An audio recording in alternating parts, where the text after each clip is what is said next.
Hello everyone, welcome back to Jain की mathematics. उम्मीद करते हैं आप सभी लोग स्वस्थ होंगे। दोस्तों, उत्तराखंड प्रवक्ता गणित की परीक्षा दोस्तों हो चुकी है। इसका पेपर है 5 जुलाई 2026 का, जिसका हम आपको दोस्तों डिटेल सॉल्यूशन करवा रहे हैं। इससे पहले हमने इसके 2 पार्ट अपलोड कर दिए हैं। अगर आपने वो क्लासेस नहीं देखी तो जरूर देख लेना, क्योंकि ये जितने भी प्रश्न हैं दोस्तों आगामी परीक्षाओं के दृष्टिकोण से बहुत इंपॉर्टेंट है। और इनके जो कॉन्सेप्ट्स आपको बताए जाएंगे वो आप अन्य क्वेश्चंस को सॉल्व करने में यूज़ कर सकते हैं। बहुत इंपॉर्टेंट दोस्तों ये क्लासेस रहने वाली हैं।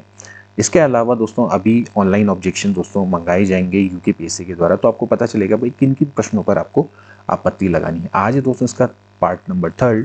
तो चलिए आज की क्लास को शुरू करेंगे। आज का दोस्तों पहला क्वेश्चन है जो कि सीक्वेंस एंड सीरीज का है। देखिए, ए बी सी आपके पॉजिटिव रियल नंबर है और ए की पावर 12 बराबर है बी की पावर 16 बराबर है सी की पावर 24। 3 क्वांटिटीज हैं, 3 log b base a, 4 log c base b, n log a base c। ये आपके अर्थमेटिक प्रोग्रेशन में है। देन आपको वैल्यू ऑफ n दोस्तों निकालना है।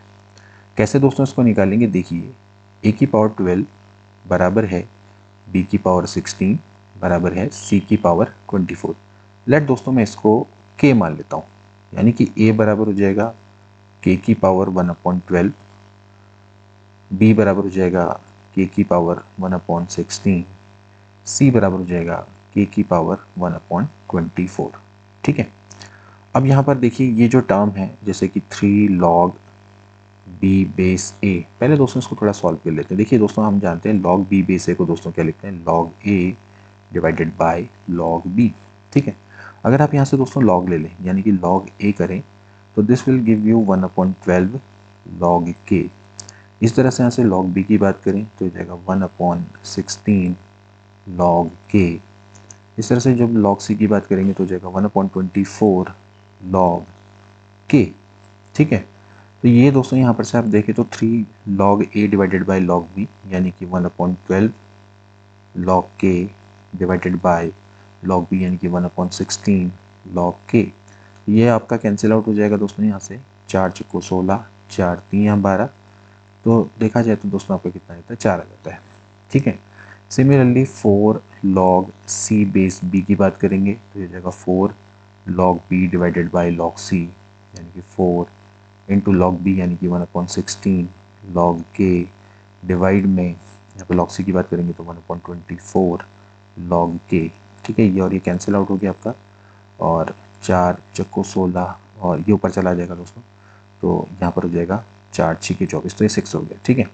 इसी तरह से अब यहाँ पर देख लीजिए n log a base c है, यानी कि ये हो जाता है n log c divided by log a, यानी कि n into what is the value of log c, यानी कि 1/24 log k डिवाइड में a की मतलब 1/12 log k।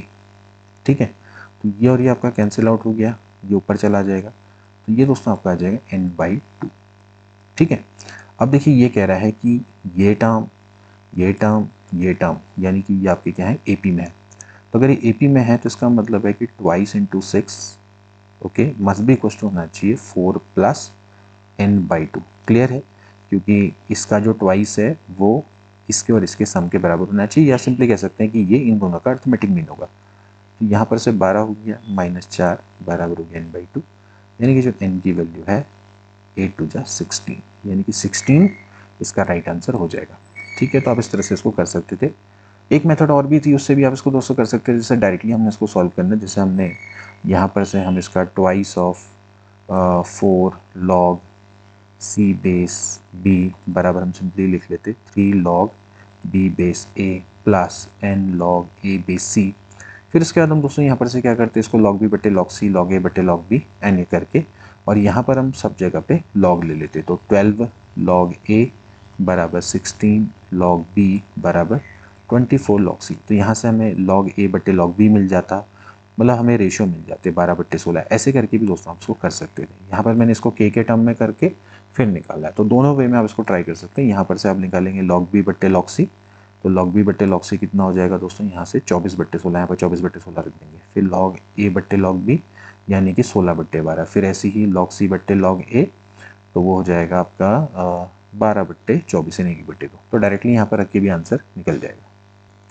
इसका नेक्स्ट क्वेश्चन देखेंगे दोस्तों, सीक्वेंस सीरीज का क्वेश्चन है। Arithmetic progression has 2 as a first term, यानी कि इसका 2 पहला टर्म है, and also the sum of the first 10 term, यानी कि जो S10 है पहले 10 टर्म का सम है वो 4 टाइम्स है सम ऑफ द फर्स्ट 5 टर्म, पहले 5 टर्म का जो सम है उसका 4 टाइम्स है। ठीक है, तो आपको बताने कि इनमें से कौन सा करेक्ट है। तो देखिए हम जानते हैं Sn बराबर कितना होता है, सम ऑफ n टर्म होता है n/2 2a plus n-1 into D. दोस्तों इस फॉर्मूला को हम अप्लाई करेंगे। ठीक है, तो यहाँ से S10 बराबर कितना हो जाएगा 10/2, फर्स्ट टर्म है 2 यानी कि 2 दूनी 4 प्लस 10-1 यानी कि 9d बराबर हो जाएगा 4 इंटू ये हो जाएगा 5/2, पहला टर्म दोस्तों अगेन 4 प्लस 5-1 इंटू डी यानी कि 3d।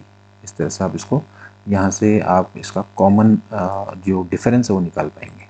ठीक है, ये कट जाएगा, तो यहाँ से हो जाएगा 4 प्लस 9d बराबर हो जाएगा, इधर चला जाएगा तो 8 plus this is 6d। Okay, तो आप इस तरह से निकाल लेंगे इसको। यहाँ से अगर आप इसको सॉल्व करेंगे तो यू विल गेट, यहाँ पर दोस्तों इसको करेक्ट कर लीजिएगा, ये 4d होगा। ठीक है, तो यहाँ पर आपका आ गया 8d, दिस इज 8d। तो यहाँ पर से d बराबर ये इधर से 8 में 4 गया 4, यानी कि d की वैल्यू दोस्तों आपकी 4 आ गई। ठीक है, तो इसका मतलब यह है कि जो कॉमन डिफरेंस इसका 4 है बिल्कुल करेक्ट है, कॉमन डिफरेंस -4 है नहीं है। Fifth term of the series, देखिए फिफ्थ टर्म निकालने के लिए T5 दोस्तों कितना होता है, वो बेसिकली होता है a प्लस 4d, यानी कि a की वैल्यू है 2 प्लस 4 इंटू 4 यानी कि 16 प्लस 2 तो दैट इज 18। तो ये भी दोस्तों आपका करेक्ट है। ठीक है, एट्थ टर्म ये हो जाएगा a plus 7d। a plus 7d की बात करें तो a आपका कितना है 2 है, प्लस 7 चक्को 28, तो 28 2 30 होना चाहिए, तो ये इनकरेक्ट है। इसका मतलब है कि पहला वाला और थर्ड वाला आपका करेक्ट है, तो बी ऑप्शन दोस्तों इसका क्या हो जाएगा, बिल्कुल राइट हो जाएगा। इसके बाद नेक्स्ट क्वेश्चन देखेंगे दोस्तों। देखिए आपको क्या रखा भाई, 0 से लेकर a f(x) dx है, इसकी वैल्यू आपको दे रखी है 0 से लेकर a x f(x) dx, then आपको वैल्यू ऑफ fa को दोस्तों निकालना है। इसमें दोस्तों कुछ नहीं, हमें दोस्तों इंटीग्रेशन बाय पार्ट का दोस्तों हम रूल लगाएंगे और कुछ नहीं, हम दोस्तों इसको क्या मान लेते हैं, आई मान लेते हैं। ठीक है, आई मान लेते हैं और दोस्तों इसको मैं क्या करूँगा, सॉल्व करूँगा। ठीक है, तो यहाँ पर मैं इसको किस तरह सॉल्व करूँगा, x integration of f(x) that is fx। Okay, और यहाँ पर आ जाएगा 0 से लेकर a माइनस फिर इंटीग्रेशन 0 से लेकर a, डिफरेंशिएशन ऑफ x दोस्तों हो जाएगा 1 and integration of f(x) that is fx। तो ये जो क्या है दोस्तों, ये आई है, ये इधर आके दोस्तों कितना हो जाएगा, ट्वाइस ऑफ आई। यहाँ पर आप वैल्यू रख देंगे तो ये आ जाएगा a fa माइनस 0। ओके, सो इसका मतलब है कि यहाँ से जो fa है, fa दोस्तों हमें निकालना था, that will be 2/a into I, यानी कि 2/a what is the value of I, I है 0 से लेकर a f(x) dx। Okay, so B option दोस्तों इसका क्या हो जाएगा, बिल्कुल करेक्ट हो जाएगा। ठीक, तो इस तरह से इसको करना था, बी ऑप्शन इज राइट।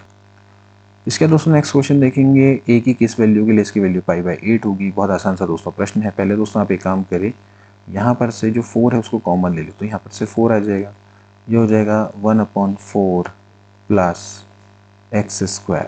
ठीक है, सो 1 ये दोस्तों x² प्लस a² है, तो इसका फॉर्मूला क्या होता है दोस्तों, ये होता है 1/a यानी कि 1/1/2 tan इनवर्स x/1/2 यानी कि 2x।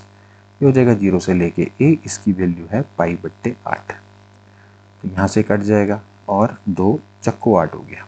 ठीक है, तो यहाँ से अगर आप देखें तो ये हो जाएगा tan inverse 2a minus tan inverse 0 बराबर हो गया π/4, यानी कि जो 2a है वो बराबर हो जाएगा 10 π/4 यानी कि 1। सो a की वैल्यू दोस्तों आपकी कितनी हो जाएगी, 1/2 हो जाएगी। ठीक है, तो सी ऑप्शन दोस्तों इसका क्या हो जाएगा, बिल्कुल करेक्ट हो जाएगा।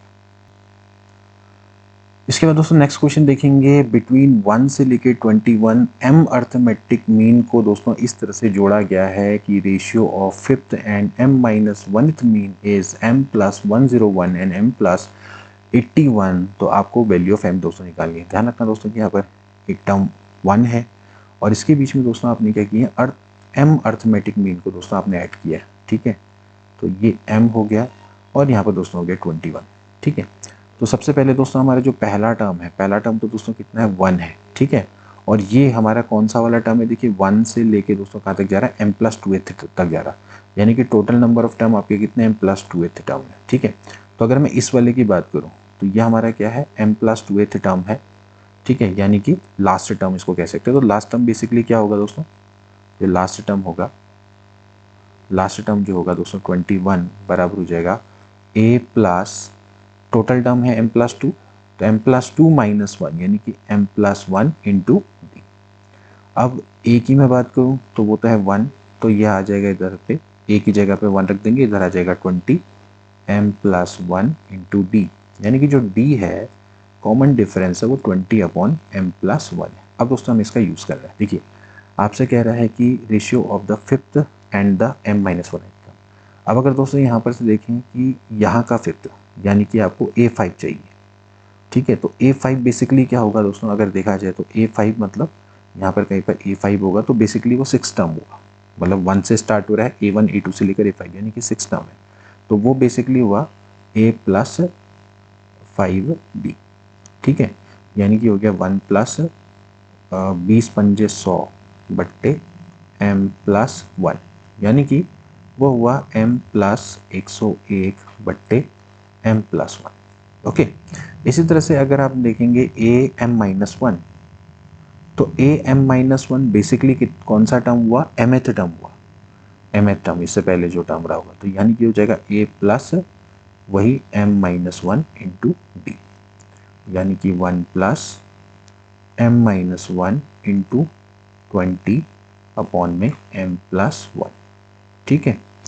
तो इसको देखेंगे तो ये हो जाएगा m+1 प्लस 20m-20 डिवाइड में m+1, ठीक है। तो ये हो जाता है 21m-19 डिवाइडेड बाई m+1। तो इस तरह से ये बन जाएगा, ठीक है। तो हम इस तरह से लिख सकते हैं। अब यहाँ पर क्या रखा कि इन दोनों का रेशियो, यानी कि a5 डिवाइडेड बाई am-1, ये दोस्तों आपको गिवन है इतना, कितना, m+101 डिवाइड में m+81, ये गिवन है, ठीक है। लेकिन हमारा जो रेशियो है वो रेशियो क्या आएगा, इतना डिवाइडेड बाई इतना, यानी कि m+101 डिवाइड में m+1 और फिर डिवाइड में वही m+1 डिवाइड में 20m-19, ठीक है। यहाँ से अगर देखा जाए तो दोस्तों ये आपका ये कैंसिल आउट हो जाएगा और ये कैंसिल आउट हो जाएगा, ठीक है। तो बेसिकली आ जाएगा m+81 बराबर 20m-19, ये इधर आ जाएगा तो दोस्तों हो जाएगा 20, ठीक है। और अगर मैं यहाँ से अगर मैं देखूँ तो इन दोनों को ऐड करूँ तो 9 और 1 10, 8 और 1 9 और 1 10, यानी कि 20m बराबर आ गया 100, तो m बराबर आपका 5 आ जाता है, ठीक है। तो 5 is the right answer, D option is correct. इसके दोस्तों नेक्स्ट क्वेश्चन देखेंगे, बड़ा अच्छा क्वेश्चन है। आपके पास दो स्टेटमेंट है, एक एसरेशन एक रीज़न है, आपको बताना है कि कौन सा करेक्ट है। देखिए दोस्तों, आपको यहाँ पर 1 का स्क्वायर प्लस 3 का स्क्वायर प्लस 5 का स्क्वायर से लेके आपको 2n-1 का स्क्वायर है, इसकी वैल्यू इतनी होती है, ठीक है। तो इसके लिए दोस्तों हम क्या करेंगे, nth टर्म है पहले उसको निकालेंगे। देखिए जो nth टर्म है वो कितना हो जाएगा, ये है 2n-1 का स्क्वायर, ओके। 2n-1 का स्क्वायर दोस्तों कितना हो गया, a square plus b square minus 2ab, okay. अब आपको दोस्तों क्या निकालना है, इसका सम निकालना है। तो सम के लिए क्या करना पड़ेगा, समेशन tn करना पड़ेगा, ठीक है। यानी कि 4 into summation of n square plus summation of 1 कितना होता है, n होता है, and that is 4 summation n। Now summation of n square कितना होता है दोस्तों, यानी कि पहले n टर्म के स्क्वायर का सम ये होता है n into n plus 1 into 2n plus 1 upon 6, ये हो गया प्लस n, माइनस में यहाँ देखें तो this is n into n plus 1 upon 2, ठीक है। यहाँ से आप इसको काट दीजिए, आप पहले और इस टर्म को साथ ले लीजिए। इसमें से मैं क्या कर सकता हूँ, 2n इंटू n प्लस 1 को कॉमन ले लेता हूँ, ठीक है। तो बचेगा क्या, ये बचेगा 2n प्लस 1 बाई 3, और यहाँ पर बच जाएगा माइनस में 1 प्लस यहाँ पर लिख लीजिए n। ओके, तो you will get to n plus 1। Now this will be 1 minus 3 that is -2, तो यहाँ पर से 2 कॉमन आ जाएगा और यहाँ बच जाएगा n माइनस 1 प्लस यहाँ पर हो जाएगा n, एंड डिवाइड में दोस्तों आपका क्या रहेगा, यहाँ पर 3 रहेगा। ठीक है, तो again you can write this 4 n, ये हो जाएगा दोस्तों आपका n स्क्वायर माइनस 1, क्योंकि n प्लस 1 माइनस 1 हो गया। और प्लस यहाँ पर दोस्तों आप एक काम कर लीजिए, 3n कर दीजिए डिवाइडेड बाई 3। इसको जब आप दोस्तों मल्टीप्लाई करेंगे तो ये हो जाएगा 4n क्यूब माइनस में 4n plus 3n divided by 3। तो ये बेसिकली हो जाता है आपका 4n क्यूब माइनस में n डिवाइडेड में 3, यानी कि n कॉमन लेंगे और 4n स्क्वायर माइनस 1/3 ये आपका निकल के आता है। ठीक है, जो कि सेम है n/3, 4n स्क्वायर माइनस 1 है, बिल्कुल करेक्ट है। ठीक है, एंड इसके लिए हमने इस फॉर्मूला का यूज़ किया है, बिल्कुल रीज़न भी बिल्कुल करेक्ट है। तो both A and R true है and R is the correct explanation of A. So इस तरह से दोस्तों आपका क्या हो जाएगा, बिल्कुल करेक्ट हो जाएगा। इसके बाद नेक्स्ट हम देखेंगे sum of up to n terms of the series is this, then which of the following is true. देखिए, अगर आप इस सीरीज को दोस्तों ध्यान से देखें तो 5/3 की पावर 0 लिख लेते हैं, फिर आप देखें तो 10/3 की पावर 1, फिर यहाँ पर है 20/3 की पावर 2, इस तरह से दोस्तों आपका आ रहा है, फिर 40 आ रहा है 3 की पावर 3, इस तरह से दोस्तों निकल के आ रहा है। ठीक है, तो क्लियरली है दोस्तों ये जीपी है। जीपी में अगर आप देखें तो 2/3 इसका कॉमन रेशियो है, क्योंकि 10/3 डिवाइडेड बाय अगर मैं 5 करूंगा तो 2/3 आ जाएगा। ठीक है, तो 2/3 इसका कॉमन रेशियो आ रहा है। Okay, now we know that the sum of GP, sum of GP कितना होता है दोस्तों, सम ऑफ जीपी होता है a1 माइनस आर की power n divided by 1 minus r. ठीक है, मान लेते हैं n टर्म का सम है तो Sn। यहाँ से दोस्तों कितना हो जाएगा, पहला टर्म दोस्तों आप देखें तो कितना है 5, 1 माइनस कॉमन रेशियो कितना है 2/3 की पावर n बट्टे 1 माइनस 2/3, और ये दोस्तों आपको गिवन है 1055 डिवाइडेड बाई 81। तो यहाँ से आपको n निकालना है, तो यहाँ से देख लीजिए 5 दूनी 10, 5 एकम 5, 5 एकम 5। ठीक है, तो 1 माइनस 2/3 की पावर n है, ये हो जाएगा 1/3। ठीक है, 1/3, तो ये 3 ऊपर चला जाएगा एक तरह से, और ये हो जाएगा 2111 डिवाइडेड बाई 81। ठीक है, तो 1 माइनस 2/3 की पावर n है, ये बराबर हो जाएगा 211 बट्टे ये हो गया 243। ठीक है, सो 2/3 की पावर n बराबर हो जाएगा 1 माइनस 211 बट्टे 243। 243 में से 211 करेंगे तो 32 बट्टे 243, यानी कि 2/3 की पावर दोस्तों 5 हो गया। तो कंपेयर करते हैं तो n की वैल्यू दोस्तों कितनी आ जाती है, 5 आ जाती है। तो क्लियर है कि ये एक जीपी है और n बराबर है 5, तो यानी कि जो सेकंड वाला ऑप्शन है करेक्ट है, the terms are in GP and n बराबर 5 is the right answer, so only 2 will be correct. Next देखेंगे सम ऑफ द सीरीज दोस्तों आपको निकालना है। अगेन दोस्तों अगर आप देखें तो यह 4/7 माइनस में 5/7 का स्क्वायर प्लस 4/7 का क्यूब माइनस 5/7 की पावर 4 प्लस 4/7 की पावर 5, इस तरह से दोस्तों है। ठीक है, प्लस वाले टर्म एक साथ ले लो, जैसे कि 4/7 प्लस 4/7 का क्यूब, ठीक है, प्लस 4/7 की पावर 5, इस तरह करके ले लो, और जो नेगेटिव टर्म है उनको साथ ले लो, -5/7 का स्क्वायर माइनस भी कॉमन ले लो, 5/7 की पावर 4 ऐसे करके। ठीक है, दोनों के दोनों दोस्तों आपकी क्या है, इनफाइनिट जीपी है। ठीक है, इनफाइनिट जीपी है। पहले वाले में अगर आप देखें तो कॉमन रेशियो है 1/7 स्क्वायर, दूसरे वाले में भी कॉमन रेशियो 1/7 स्क्वायर है, तो इसका सम क्या होता है a बट्टे 1 माइनस आर। ए यानी कि 4/7 बट्टे 1 माइनस 1/7 का स्क्वायर, माइनस में इसमें जो पहला टर्म है वो है 5/7 का स्क्वायर, फिर वही 1 माइनस 1/7 का स्क्वायर। तो यहाँ से आप देखेंगे तो 4/7 इंटू ऊपर आ जाएगा 7 का स्क्वायर बट्टे 7 का स्क्वायर माइनस 1 यानी कि 48। ओके, माइनस यहाँ पर देखेंगे तो 7 के स्क्वायर से 7 का स्क्वायर आपका पूरा का पूरा कैंसिल आउट हो जाएगा, यह जगह 5 बट्टे अगेन 48। यहाँ से इसको काटिए, 7 चक्को हो गया 28, 28 माइनस करेंगे 5 बट्टे 48, तो ये आपका हो जाता है 23 बट्टे 48। तो 23 बट्टे 48 यानी कि सी ऑप्शन इसका करेक्ट हो जाएगा। इसके दोस्तों नेक्स्ट क्वेश्चन देखेंगे, sum of the n term of the series दोस्तों निकालना है। तो ये आपका डिफरेंस मेथड से होने वाला क्वेश्चन है दोस्तों। यहाँ पर से 1/8.11 है, तो यहाँ पर से आप क्या करें दोस्तों, ने टर्म निकाले। देखिए जैसे ये 2, 5, 8 है, ये AP में है, तो इसमें जो nth टर्म होगा a plus n-1 into D हो जाएगा, यानी कि 3n-1। ठीक है, तो इसको हम लिख सकते हैं 1 में 3n-1। ठीक है, और इसकी मैं बात करूं तो ये हो रहा है आपका 5, 8, 11 से स्टार्ट, यानी कि 5 प्लस n-1 इंटू डी, यानी कि इसका टर्म निकालना है। तो 3n प्लस 2, ये हो गया आपका 3n प्लस 2। ठीक है, तो ये जो हमारा nth टर्म है, इसको दोस्तों मैं ऐसे लिख सकता हूँ 3n-1 माइनस 1 में 3n प्लस 2। तो आप देखेंगे कि जो यहाँ पर डिफरेंस आएगा वो कितना आएगा, 3 का आएगा, तो डिवाइडेड बाई 3 कर दिया।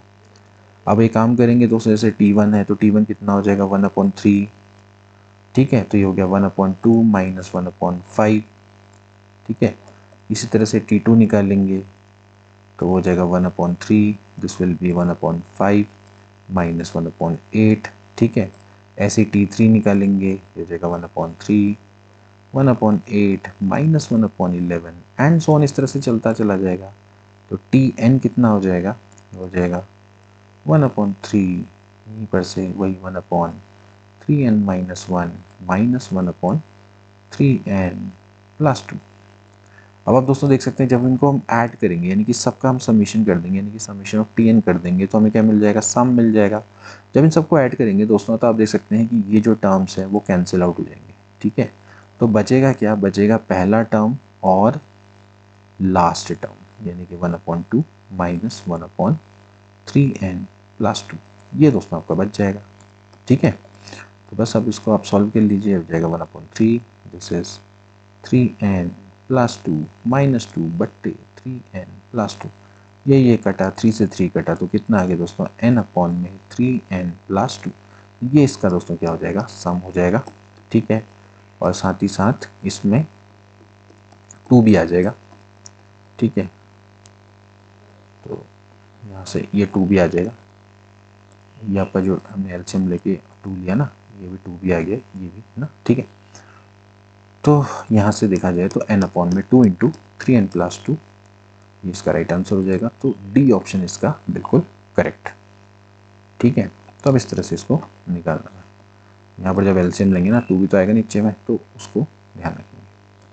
इसके दोस्तों ये क्वेश्चन है, बहुत फेमस क्वेश्चन है दोस्तों, P, Q, R at term of the geometric progression are A, B and C respectively, then the value of this। ठीक है, तो इस तरह के क्वेश्चन का तो एक ही सिंपल आंसर होता है, 1 होता है इसका जनरली आंसर। ठीक है, तो मान लेते हैं हमारे पास एक GP है जिसका पहला टर्म A है और उसका जो कॉमन रेशियो R है। ठीक है, तो अगर मैं Pth टर्म की बात करूँगा तो क्या हो जाएगा दोस्तों, वो हो जाएगा A इंटू R की पावर P-1। ठीक है, ये आपको दिया हुआ है A। इसी तरह से आपको अगर Qth टर्म निकालना है तो A R की पावर Q-1, ये आपको दिया हुआ है B। फिर आपको निकालना है Rth टर्म, यानी कि A R की पावर R-1, ये आपको दिया हुआ है C। ठीक है, तो आपको निकालना है A की पावर Q-R, B की पावर R-P, C की पावर P-Q।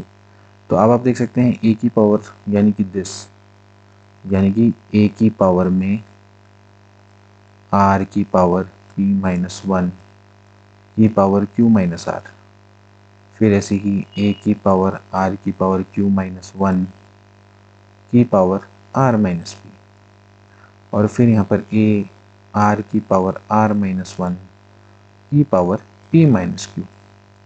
तो क्लियर है दोस्तों कि यहाँ पर जैसे A है तो A की पावर कितना हो जाएगा, Q-R प्लस यहाँ से R-P प्लस यहाँ से हो जाएगा P-Q, क्योंकि सारे आपके कैंसिल आउट हो जा रहे हैं। तो A की पावर तो 0 हो गया, इसी तरह से आर में भी दोस्तों ऐसे ही होगा। देखिए पहले आप -1 से मल्टीप्लाई करके सबको ऐड करेंगे तो सब चले जाएंगे, फिर ऐसे ही आपका पी क्यू, क्यू आर और आर पी आपस में कट जाएंगे तो आर की पावर भी 0 आ जाएगा, तो दोस्तों 1 आ जाएगा। ठीक है, आप इसको सॉल्व कर लेना।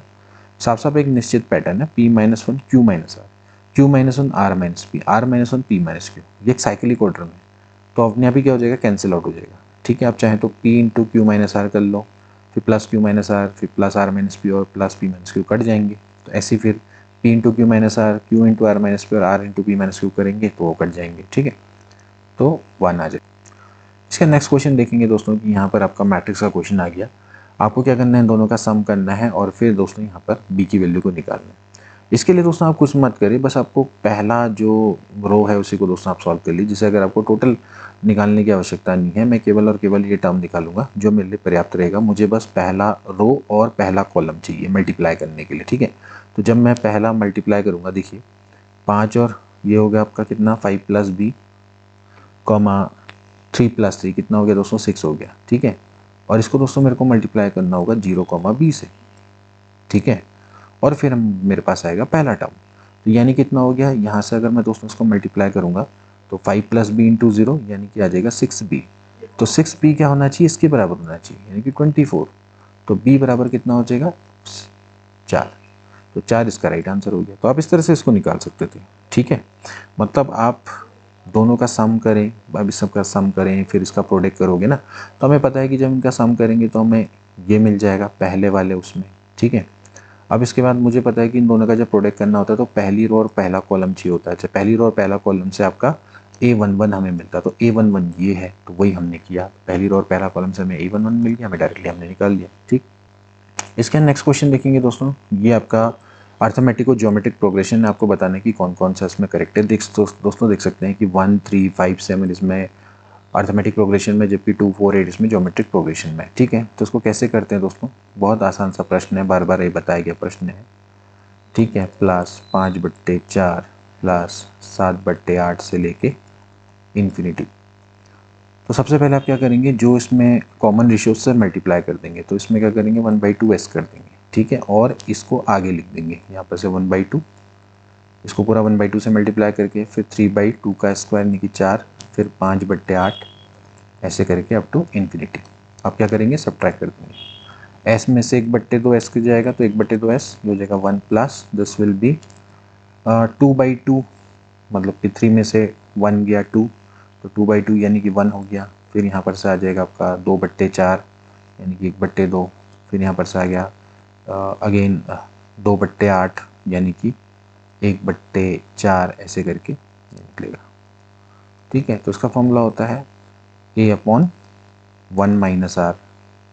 ठीक है, यानी कि 1 प्लस 1 माइनस 1/2 ऊपर चल के 2 हो जाएगा, यानी कि 3 हो गया। तो 1/2 s बराबर 3 है, तो s बराबर दोस्तों कितना आ गया, 6 आ गया। तो इट इज़ करेक्ट। ठीक है, अब ये है दोस्तों, ये तो डायरेक्टली फॉर्मूला है। ठीक है, ये डायरेक्टली फॉर्मूला है, किसका फॉर्मूला है दोस्तों, 1 माइनस एक्स की पावर -3 का बाइनोमियल से। सो बेसिकली देखा जाए तो 1/1 माइनस एक्स का क्यूब हुआ है, तो ये वाला तो दोस्तों आपका इनकरेक्ट है।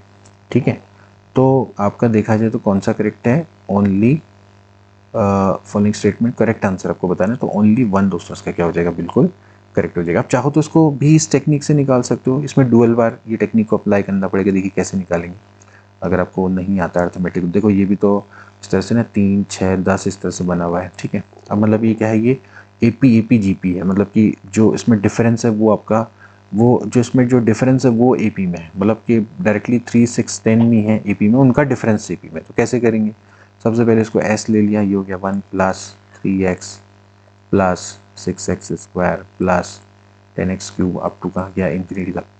अब सबसे पहले क्या करेंगे, x से मल्टीप्लाई कर देंगे। ठीक है, तो ये हो जाएगा x plus 3x square plus 6x cube and up to infinity. यहाँ पर हम क्या करेंगे, इसको डिफरेंस ले लेंगे, तो 1 माइनस एक्स इंटू एस बराबर हो जाएगा 1 plus this is 2x plus 3x square plus 4x cube. अब यहाँ से क्वेश्चन बना, अब ये फिर से अर्थमेटिक और ज्योमेट्रिक सीरीज होगा, फिर इसको क्या करेंगे, x से मल्टीप्लाई कर देंगे, x into 1 minus x s बराबर हो जाएगा, यहाँ पे लिखेंगे x plus 2x square plus 3x³ and so on up to infinity. ठीक है, अब इन दोनों का क्या ले लेंगे, डिफरेंस ले लेंगे। ठीक है, तो जाएगा 1 माइनस एक्स एस माइनस में x 1 minus x into s, ये तो ये हो जाएगा 1 plus this will be x plus x square plus x cube and so on up to infinity. ठीक है, तो यहाँ से देखें s कॉमन ले लेंगे और 1 माइनस एक्स भी कॉमन आ जाएगा, तो ये हो गया 1 माइनस एक्स का स्क्वायर। 1 माइनस एक्स और 1 माइनस एक्स कॉमन आएगी, s भी कॉमन आएगी, तो 1 माइनस एक्स का स्क्वायर हो गया। ठीक है, this is a upon 1 minus r. s बराबर कितना आ गया, 1 अपॉन 1 माइनस एक्स का क्यूब। तो ऐसे करके, ये थोड़ा लंबा है, अगर आपको डायरेक्टली फॉर्मूला पता है तो बस सीधे हो जाएगा। तो ए ऑप्शन। अगला क्वेश्चन देखेंगे, arithmetic mean between the roots of equation. दोस्तों अगर आप देखें तो इसके रूट्स क्या होंगे, -5 -1, मतलब बेसिकली 5 और 1। तो 5 और 1 का अर्थमेटिक मीन दोस्तों कितना होता है, 3 होता है, यानी कि बिल्कुल ये करेक्ट है। ठीक है, मैच करना है। ठीक है, मतलब ये 3 आएगा। ठीक है, इसके बाद देखेंगे geometric mean between the roots इसका ज्योमेट्रिक मीन देखिए 5 दूनी 10, तो 5 दूनी 10 का स्क्वायर रूट, तो ये हो जाएगा ए का पहला बी का दूसरा। AMGM for 2 unequal positive number impossible कभी नहीं हो सकता, ये इक्वल होंगे तभी जाके होगा। ठीक है, अब इसके बाद दोस्तों ये वाला जो टर्म है वो फिर 4 ही रह जाएगा। ठीक, तो यहाँ से अगर आप देखें तो ए का पहला बी का तीसरा, तो यहाँ पर से खाली अगर आप बी का तीसरा निकाल देते तो भी आपका डायरेक्टली आ जाता। तो ए ऑप्शन दोस्तों इसका क्या हो जाता है, बिल्कुल करेक्ट हो जाता है।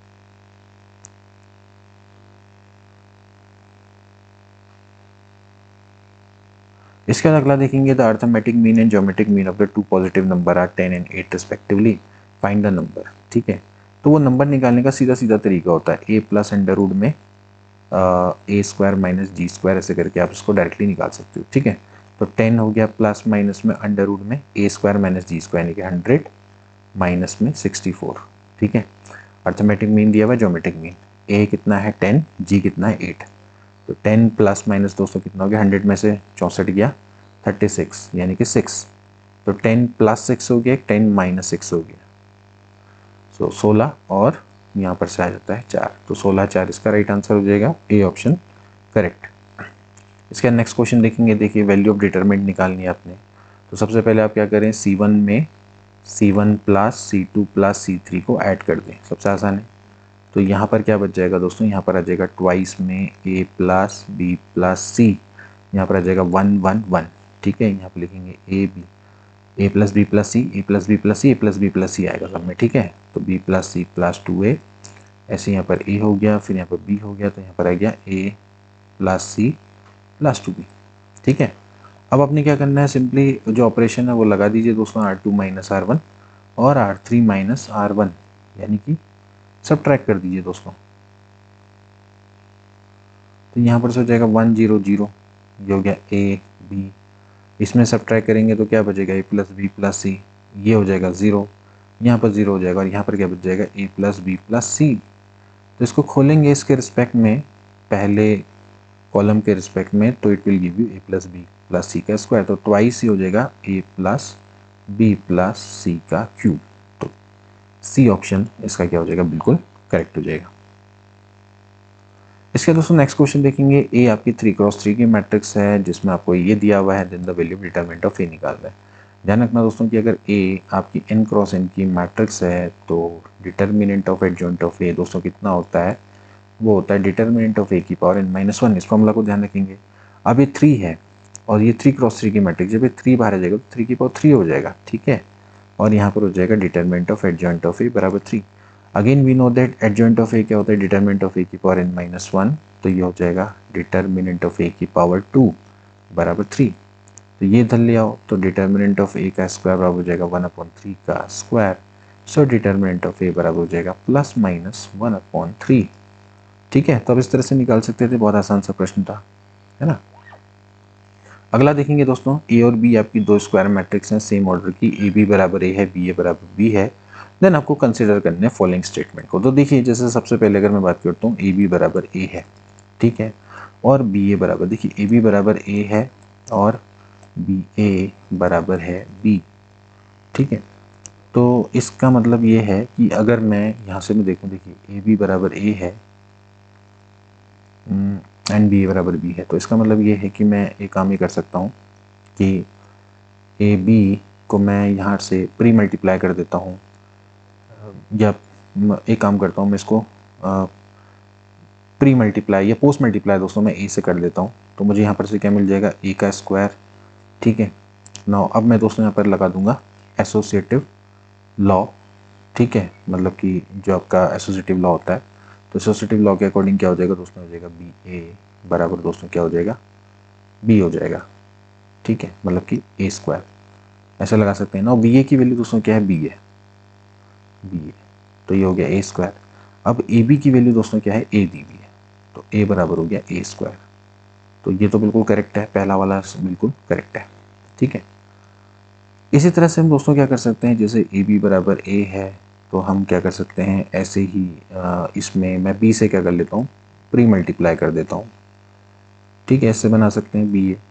तो यहाँ पर से ले लेंगे बी ए बी, या एक काम करिए बी ए बराबर बी ए, इसको मल्टीप्लाई करिए। एक काम करते हैं, ये ज़्यादा अच्छा रहेगा क्योंकि तब जाके बी बनेगा ना। तो ऐसे हम सेकंड वाले में हम क्या करते हैं, बी ए है, ठीक है, इसमें बी से कर लेते हैं, यहाँ पर से बी स्क्वायर, ये बी स्क्वायर हो जाएगा। ऐसे यहाँ पर लगाइए एसोसिएटिव लॉ, तो ये हो जाएगा बी का स्क्वायर। नाउ दोस्तों अगर यहाँ पर से हम देखें, जो ए बी है वो ए दिया हुआ है, ये हो गया बी स्क्वायर, एंड जो बी ए है दोबारा से क्या हुआ है, बी दिया हुआ है।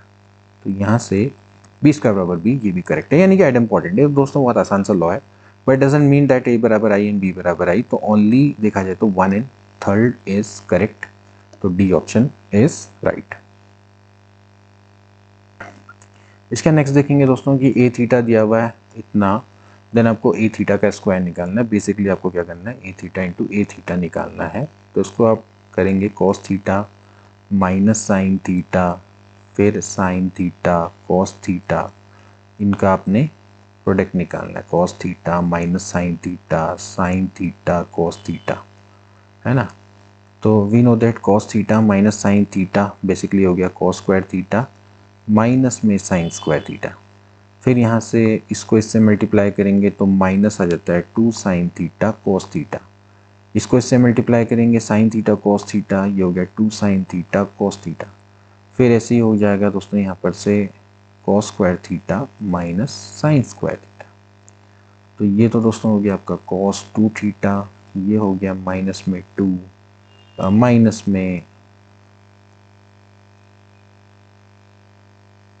माइनस में साइन 2 थीटा, ये वाला भी आपका साइन 2 थीटा है, और ये आपका कॉस 2 थीटा है। तो क्लियर है कि ये इसी तरह की फॉर्म में है, तो जस्ट थीटा को 2 थीटा से रिप्लेस कर देना है, तो सी ऑप्शन इसका राइट हो जाता है। ठीक है, इसके बाद दोस्तों नेक्स्ट क्वेश्चन देखेंगे, ए बराबर इतना है, जहाँ पर ए बी सी आपके नॉन जीरो रियल नंबर है, देन आपको इनवर्स निकालना है। दोस्तों ये क्या है, डायगोनल मैट्रिक्स है। जब आपके पास दोस्तों जो डायगोनल मैट्रिक्स होती है, लाइक जैसे मान लेते हैं ये डायगोनल के एलिमेंट है, तो इसका मैं इन्वर्स निकालूँ तो बेसिकली क्या हो जाता है, वो ए इन्वर्स बी इन्वर्स और सी इन्वर्स के बराबर होता है।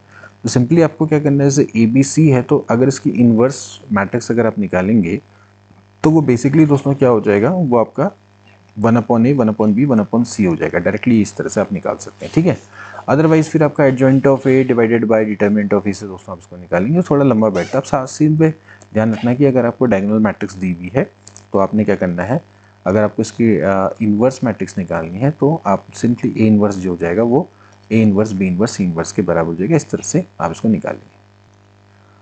अगेन दोस्तों 3x3 की मैट्रिक्स है, डिटरमिनेंट ऑफ ए आपका 5 है, देन आपको बताना है कौन सा करेक्ट है। देखिए दोस्तों आपको पता है कि भाई ये 4a का डिटरमिनेंट निकालना है, तो ये 4 बाहर आएगा तो 4 की पावर 3 हो जाएगा, इंटू डिटरमिनेंट ऑफ ए अभी हो गया आपका 64, डिटरमिनेंट ऑफ ए आपको कितना दिया हुआ है 5, तो 4 पंजे 20, 6 चौको 24, नहीं 6 पंजे 30, 30 2 32, यानी कि 320 इसका राइट आंसर हो जाएगा, डी वाला ऑप्शन करेक्ट है। इसके दोस्तों नेक्स्ट देखेंगे, नेक्स्ट क्वेश्चन में आपको बताना है कि इसका ऑर्डर क्या होगा। देखिए पहली वाली क्या कॉलम मैट्रिक्स है, ठीक है, कॉलम मैट्रिक्स है, इसमें एक कॉलम है 3 रो है, तो 3x1। ठीक है, अगली वाली दोस्तों आपकी क्या है, एक रो मैट्रिक्स है, इसमें एक सिंगल रो है और 3 कॉलम है। अगली वाली क्या है मैट्रिक्स दोस्तों आपकी, अगेन कॉलम मैट्रिक्स है, इसमें 3 कॉलम है 1 रो है। और फिर अगली वाली जो मैट्रिक्स है दोस्तों वो क्या है आपकी एक रो मैट्रिक्स है दोस्तों। ठीक है, जिसमें आपकी एक रो है और 2 कॉलम है, ठीक है। तो यहाँ पर अगर देखा जाए तो 3x1 1x3 फिर देन 3x3 1x1, तो पूरे रूल फॉलो हो रहे हैं। तो लास्ट में क्या बचेगा, 3x2 बचेगा, यानी कि 3 रो और 2 कॉलम बचेंगे। तो यानी कि बी वाला ऑप्शन इसका राइट हो जाएगा। तो बहुत आसान। इसका दोस्तों नेक्स्ट क्वेश्चन है, यहाँ पर आपको क्या करना है, इन मैट्रिक्स को मल्टीप्लाई करना है और आपको वैल्यू ऑफ एक्स निकालनी है। तो दोस्तों इसमें सिंपली इसको मल्टीप्लाई करना पड़ेगा दोस्तों। अब ये दोस्तों देख सकते हैं कि ये सिंगल रो है तो 1x3 है, देन इसके बाद 3x3 है, तो इससे दोस्तों आपकी 1x3 की मैट्रिक्स आएगी। एंड देन इसके बाद ये है आपका 1 मतलब कि 3x1, क्योंकि इसमें सिंगल कॉलम है तो लास्ट में 1x1 की मैट्रिक्स आएगी, ठीक है। तो मल्टीप्लाई दोस्तों करना पड़ेगा इसको। मल्टीप्लाई दोस्तों अगर आप इसको करेंगे, जैसे अगर आप इसको करते हैं पहली रो पहला कॉलम, तो देखिए कितना आ जाता है, पहली रो पहला कॉलम, तो ये 1 हो जाएगा, 1 + 2x, ठीक है। अगला वाला जो टर्म है पहली रो सेकंड कॉलम, तो ये आ जाता है 2 + x, ठीक है। फिर अगले की बात करेंगे तो 2 + 1 यानी कि 3। अब इसको मल्टीप्लाई करना है 1 1 1 से और ये बराबर है 0, ठीक है। तो कहने का मतलब है पहली रो पहला कॉलम, तो यहाँ पर सिंगल एलिमेंट आएगा, तो सिंपली इनका सम कर देना, 1 + 2x + 2 + x + 3, और ये बराबर दोस्तों आपका क्या है, 0 है। तो 2 और 1 3 x, 3 2 5 और 1 6, ये बराबर है 0, तो यानी कि x बराबर आ गया -2। सो -2 is the right answer, D option will be correct. इसके दोस्तों नेक्स्ट देखेंगे, consider the following statement, the trace of the skew symmetric matrix of odd order is always 0।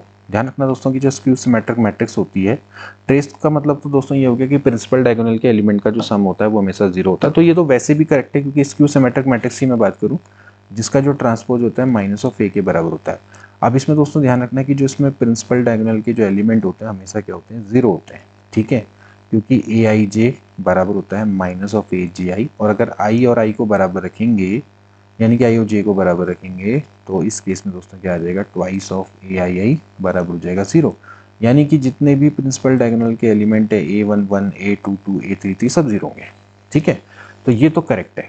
Okay, इसके अलावा कह रहा है कि b अगर स्क्यू सिमेट्रिक मैट्रिक्स है देन b² आपका सिमेट्रिक होगा। देखिए b अगर स्क्यू सिमेट्रिक है यानी कि b का ट्रांसपोज है -b। अब b² की बात कर रहा हूँ, तो b² का ट्रांसपोज क्या हो जाएगा, देखिए ये हो जाएगा b इंटू बी का transpose, by the rule it will be b transpose into b transpose, ये हो गया -b, फिर ये हो गया -b, तो दैट विल बिकम b का स्क्वायर। ऑब्वियसली बात है b² का ट्रांसपोज आ गया b², इसका मतलब ये सिमेट्रिक है, तो यानी कि सेकंड वाला भी करेक्ट है। तो both options are true, C option is. इसका देखेंगे, consider the system of linear equation, आपको बताना है कि इसमें क्या है। देखिए आप इस सिस्टम को ध्यान से देखें दोस्तों, यहाँ पर लिखा हुआ है 3x1 + 5x2 + 2x3 बराबर है 1। अब अगर मैं दोस्तों इन दोनों को ऐड कर दूँ तो ये हो जाएगा 3x1 + 5x2 + 2x3 बराबर होगा 6। तो कहने का मतलब दोस्तों यहाँ पर आप देख सकते हैं सेम इक्वेशन, बट ये बराबर आ रहा है 1, और वहीं पर दोस्तों आपका सेम वो और इसकी वैल्यू आ रही है 6 है। इसका मतलब ऐसी का कोई सॉल्यूशन हो सकता है, no. So there is no solution, ठीक है। मतलब कहने का मतलब ये है कि आप साफ साफ देख सकते हैं कि इनका जो रेशियो वो सेम है, but it is not equal to 1/6, है ना। तो it the system has no solution, है ना। यहाँ पर जो इनका जो रेशियो वो तो सेम है, यानी कि इनका सबका जो रेशियो सेम है, बट यहाँ पर it is not equal to 1/6। मतलब या तो ये इन दोनों को बराबर होना चाहिए था, तब मैं कहता कि there might be infinite solution, ठीक है। बट इन दिस केस यहाँ पर आपके पास क्या हो रहा है कि भाई वही वाली बात है कि x + y बराबर 5 आ रहा है, वहीं x + y बराबर आपका 6 आ रहा है, तो नो सॉल्यूशन, ठीक है। तो वही चीज़ वाली बात है कि भैया आपकी राइट हैंड साइड तो दोनों की बराबर है, बट लेफ्ट हैंड साइड आपकी क्या है, डिफरेंट है ना। लेफ्ट हैंड साइड बराबर, राइट हैंड साइड डिफरेंट है, तो उसका मतलब देयर इज नो सॉल्यूशन। इसके बाद दोस्तों नेक्स्ट क्वेश्चन देखेंगे। अगेन दोस्तों आपके पास क्यू ओमेगा है, क्यूब रूट ऑफ यूनिटी, जिसमें आपको पता है ओमेगा का क्यूब क्या होता है, 1 होता है। तो आपने क्या करना है, इसका डिटरमिनेंट को फाइंड आउट करना है। तो निकालेंगे, देखिए 1 1 रख देंगे, यहाँ पर हो जाएगा ओमेगा²। अगेन दोस्तों 1 हो गया 1 ओमेगा, देन दिस इज ओमेगा² ओमेगा एंड 1, ठीक है। हमने क्या किया यहाँ पर समझ रहे हैं, ओमेगा का क्यूब है, यहाँ पर हमने 1 रख दिया, यहाँ पर भी 1 रख दिया, ठीक है। अब एक काम कर देते हैं दोस्तों, यहाँ पर से R2 में से R1 को, या एक काम करते हैं जो आपका C2 में से C1 को सब्ट्रैक्ट कर देते हैं, ठीक है। C2 में से C1 को भी सब्ट्रैक्ट कर सकते हो, या फिर आप इन दोनों को भी सब्ट्रैक्ट कर सकते हो, बात आपकी एक ही है। तो R2 माइनस R1 कर देते हैं, ठीक है, कोई फ़र्क नहीं पड़ता कैसे भी करो, ये 0 हो जाएगा, ये 0 हो जाएगा, this will become omega minus omega square, ठीक है। इसको ऐसे रहने दो, ओमेगा स्क्वायर ओमेगा एंड 1, ठीक है। ना अब दोस्तों एक काम करते हैं, रो नंबर जो आपका ये है इसके रिस्पेक्ट में इसको ओपन कर देते हैं, ठीक है। तो ये हो जाएगा ओमेगा माइनस ओमेगा स्क्वायर, इसका साइन आगे से माइनस आएगा, ठीक है। तो ये हो जाएगा ओमेगा माइनस ओमेगा स्क्वायर, ठीक है। यहाँ से जब इसको मल्टीप्लाई कर देंगे, ये क्योंकि ये उल्टा हो गया, तो यहाँ से हो जाएगा omega square minus omega into omega minus omega square. Multiply करेंगे दोस्तों, यहाँ से कितना आ जाएगा, this will B omega cube minus omega की पावर 4 माइनस में ओमेगा स्क्वायर माइनस का प्लस ओमेगा क्यूब, ठीक है। ओमेगा क्यूब और ओमेगा क्यूब दोस्तों ये तो हो गया 1 और 1 यानी कि 2, माइनस में this is omega minus omega square. Now ध्यान रखिएगा दोस्तों कि 1 प्लस ओमेगा स्क्वायर क्या होता है, 0 होता है, यानी कि ओमेगा प्लस ओमेगा स्क्वायर क्या होगा, -1 के बराबर होगा, ठीक है। यानी कि 2 माइनस ये this is omega plus omega square है, तो इसकी वैल्यू है -1, यानी कि दिस विल बी 3। तो 3 इसका क्या हो जाएगा, राइट आंसर हो जाएगा, डी ऑप्शन करेक्ट। इसका दोस्तों नेक्स्ट क्वेश्चन देखेंगे। दोस्तों आपने इसको देखना है, determinant of the matrix is 0, ठीक है, because it is a skew symmetric. देखिए ध्यान रखना दोस्तों कि जब भी आपके पास एक स्क्यू सिमेट्रिक मैट्रिक्स होती है ऑड ऑर्डर की, उसका डिटरमिनेंट देख सकते हैं दोस्तों कि यहाँ पर सबसे पहले तो डायगोनल एलिमेंट आपकी 0 है, और इसके अलावा दोस्तों आप देख सकते हैं कि ए आई जे इक्वल्स टू माइनस ऑफ ए जे आई, साफ साफ दोस्तों यहाँ पर देख सकते हैं, ये आप देख सकते हैं सी माइनस बी, ठीक है, ये आपका बी माइनस सी के बराबर है ये, ठीक है, ये और ये। तो ये दोस्तों आपकी क्या है, स्क्यू सिमेट्रिक मैट्रिक्स। ध्यान रखना दोस्तों कि जैसे हम स्क्यू सिमेट्रिक मैट्रिक्स की बात करते हैं, जैसे ए का ट्रांसपोज क्या होता है, माइनस ऑफ ए के बराबर होता है। अब दोस्तों जब मैं इसका क्या करूँगा, डिटरमिनेंट लूँगा, तो हो जाएगा माइनस ऑफ ए। मान लेते हैं इसका जो ऑर्डर है वो एन है, ठीक है। तो बेसिकली क्या होगा इसका, देखिए ए ट्रांसपोज का डिटरमिनेंट होता है वो तो डिटरमिनेंट ऑफ ए के बराबर होता है, यहाँ पर से आ जाएगा -1 की power N determinant of A. अब मान लेते हैं एन अगर क्या है, ऑड ऑर्डर है, यानी कि एन की वैल्यू 1 है, 3 है, 5 है, इस तरह से है, तो फिर ऐसे केसेस में क्या हो जाएगा, -1 की पावर एन -1 के बराबर हो जाएगा। तो ट्वाइस ऑफ डिटरमिनेंट ऑफ ए दोस्तों हो जाएगा 0, यानी कि डिटरमिनेंट ऑफ ए हो गया 0। तो इसका मतलब ये है कि अगर स्क्यू सिमेट्रिक मैट्रिक्स है वो ऑड ऑर्डर की है, तो उस केस में उसका जो डिटरमिनेंट है वो हमेशा 0 होता है। तो ये ऑड ऑर्डर की है और स्क्यू सिमेट्रिक मैट्रिक्स है, तो इसका डिटरमिनेंट 0 हो जाएगा, क्लियर है यहाँ पर से। तो इसका मतलब है कि both A and R is true and R is correct explanation of A. So देखा जाए तो डी ऑप्शन दोस्तों इसका क्या हो जाएगा, करेक्ट हो जाएगा। इसके दोस्तों नेक्स्ट क्वेश्चन है आपके पास, सेकंड ऑर्डर की मैट्रिक्स है, आपको क्या करना है दोस्तों, इनवर्स निकालना है। बहुत आसान होता है दोस्तों, सिंपली क्या कैसे निकालता है, adjoint of A divided by determinant of A. अब एडजॉइंट ऑफ ए निकालने का क्या तरीका है दोस्तों, आपने सिंपली क्या करना है, इसको और इसको आपने रिप्लेस कर देना और यहाँ पर इधर माइनस से मल्टीप्लाई कर देना, मतलब इधर डेल्टा और अल्फा इंटरचेंज होगा और इधर आपका क्या होगा, माइनस लग जाएगा, ठीक है। तो यहाँ से दोस्तों क्या हो जाएगा, एडजॉइंट ऑफ ए अगर आप निकालेंगे, शॉर्ट ट्रिक दोस्तों हमने कई बार बताई है अपनी वीडियो में, तो हो जाएगा डेल्टा अल्फा, यहाँ पर आ जाएगा माइनस गामा माइनस बीटा, बस यहाँ इंटरचेंज नहीं हो रहा है, बस यहाँ माइनस लग देना है। तो अगर माइनस होगा तो प्लस हो जाएगा, ठीक है, प्लस है तो माइनस हो जाएगा। अब डिवाइड में determinant of A, determinant of A simply क्या हो गया, alpha delta minus gamma beta, इससे आप डिवाइड कर दो, तो 1 अपॉन में ए इनवर्स कितना हो जाएगा, ए इनवर्स ए, तो एडजॉइंट ऑफ ए यानी कि वही 1 upon alpha delta minus gamma beta, और ये हो जाएगा alpha minus beta minus gamma alpha. तो ऐसे क्वेश्चन को ना आप देख के दोस्तों सॉल्व कर सकते हैं, ठीक है। तो यहाँ पर से बी ऑप्शन इसका राइट हो जाएगा। इसका देखेंगे, the following linear system has no solution if, इसमें नो सॉल्यूशन कब होगा। आप देखिए वैसे ही सेम क्वेश्चन है, बस दिमाग लगाना। देखिए अब अगर मैं देखूँ दोस्तों, यहाँ पर एक क्वेश्चन देखिए, ये है माइनस में 2x plus y plus Z है, ये बराबर अल्फा है। एक काम करते हैं, इसको अगर मैं ऐड करूँ इन दोनों को, यानी कि सेकंड और थर्ड को ऐड करूँ, तो 2x हो जाएगा, यहाँ पर आ जाएगा माइनस वाई, यहाँ पर आ जाएगा माइनस जेड, बराबर हो जाएगा बीटा प्लस गामा, ठीक है। अगर मैं इसको माइनस से मल्टीप्लाई कर दूँ, या ऊपर वाले को माइनस से मल्टीप्लाई कर देते हैं, ऊपर वाले का माइनस इधर भेज दो, तो हो जाएगा 2x minus Y minus Z बराबर हो गया माइनस ये। अब ये बताइए कि इसका नो सॉल्यूशन कब होगा। देखिए सॉल्यूशन तभी निकलेगा जब ये दोनों बराबर होंगे, ये दोनों क्या होंगे, बराबर होंगे। तो सॉल्यूशन ना निकलने के लिए यानी कि नो सॉल्यूशन, उसके लिए क्या होगा, minus alpha should not be equals to beta plus gamma, जैसा हमने लास्ट क्वेश्चन किया था। मतलब यहाँ कुछ और आ रहा है, यहाँ कुछ आ रहा है, अगर दोनों सेम है तब हम कहेंगे कि सॉल्यूशन एग्जिस्ट करेगा। तो हमें क्या चाहिए, नो सॉल्यूशन। इसका मतलब है कि alpha plus beta plus gamma should not be equals to 0। तो यानी कि ए ऑप्शन दोस्तों क्या हो जाएगा, बिल्कुल करेक्ट हो जाएगा। ठीक है, अगर सॉल्यूशन एग्जिस्ट करना है तो ये होनी चाहिए condition, alpha plus beta plus gamma बराबर 0। ठीक है, और उनमें से फिर ये कंडीशन इसकी सब्सिडियरी कंडीशन है क्योंकि इन तीनों का सम 0 है, फिर ऐसी तीनों का सम 0, तो ये इसी का पार्ट है, ये जनरल पार्ट है। ठीक है, सॉल्यूशन ना एग्जिस्ट करने के लिए इनका जो सम है वो 0 नहीं होना चाहिए। ठीक, तो इस तरह से इसको करेंगे। इसके दोस्तों नेक्स्ट क्वेश्चन देखेंगे, how many 3x3 matrix A with entries from 0, 1, 2 are there for which the sum of the diagonal entries ATA is 5।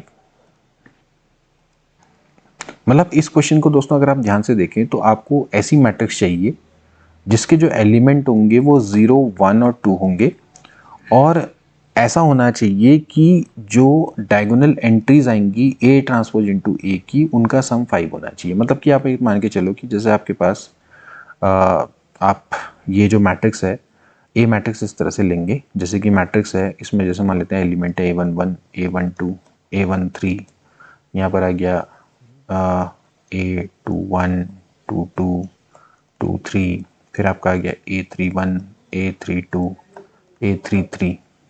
ठीक है, ये तो A है। ठीक है, अब इसके ए के ट्रांसपोज को ए से मल्टीप्लाई कर जब करेंगे, ए का ट्रांसपोज दोस्तों कितना हो जाएगा, जब इसका ट्रांसपोज करेंगे तो ये इस तरह से आ जाएगा, A11, A12, A13, A21, A22, A23, A31, A32, A33। इसको हम मल्टीप्लाई करने जा रहे हैं इस मैट्रिक्स से, यानी कि A11, A12, A13, A21, A22, A23, A31, A32, A33। ठीक है, तो इसके जो डायगोनल एलिमेंट आएंगे यानी कि इनका जो प्रोडक्ट करेंगे, देखिए पहली रो से आप पहला कॉलम को मल्टीप्लाई करेंगे। ठीक है, तो आपका जो डायगोनल एलिमेंट आएगा क्या आएगा, A11 का स्क्वायर प्लस यहाँ पर से देखिए A11 का स्क्वायर, यहाँ पर से इससे मल्टीप्लाई हो जाएगा, देखिए A21 इंटू A22।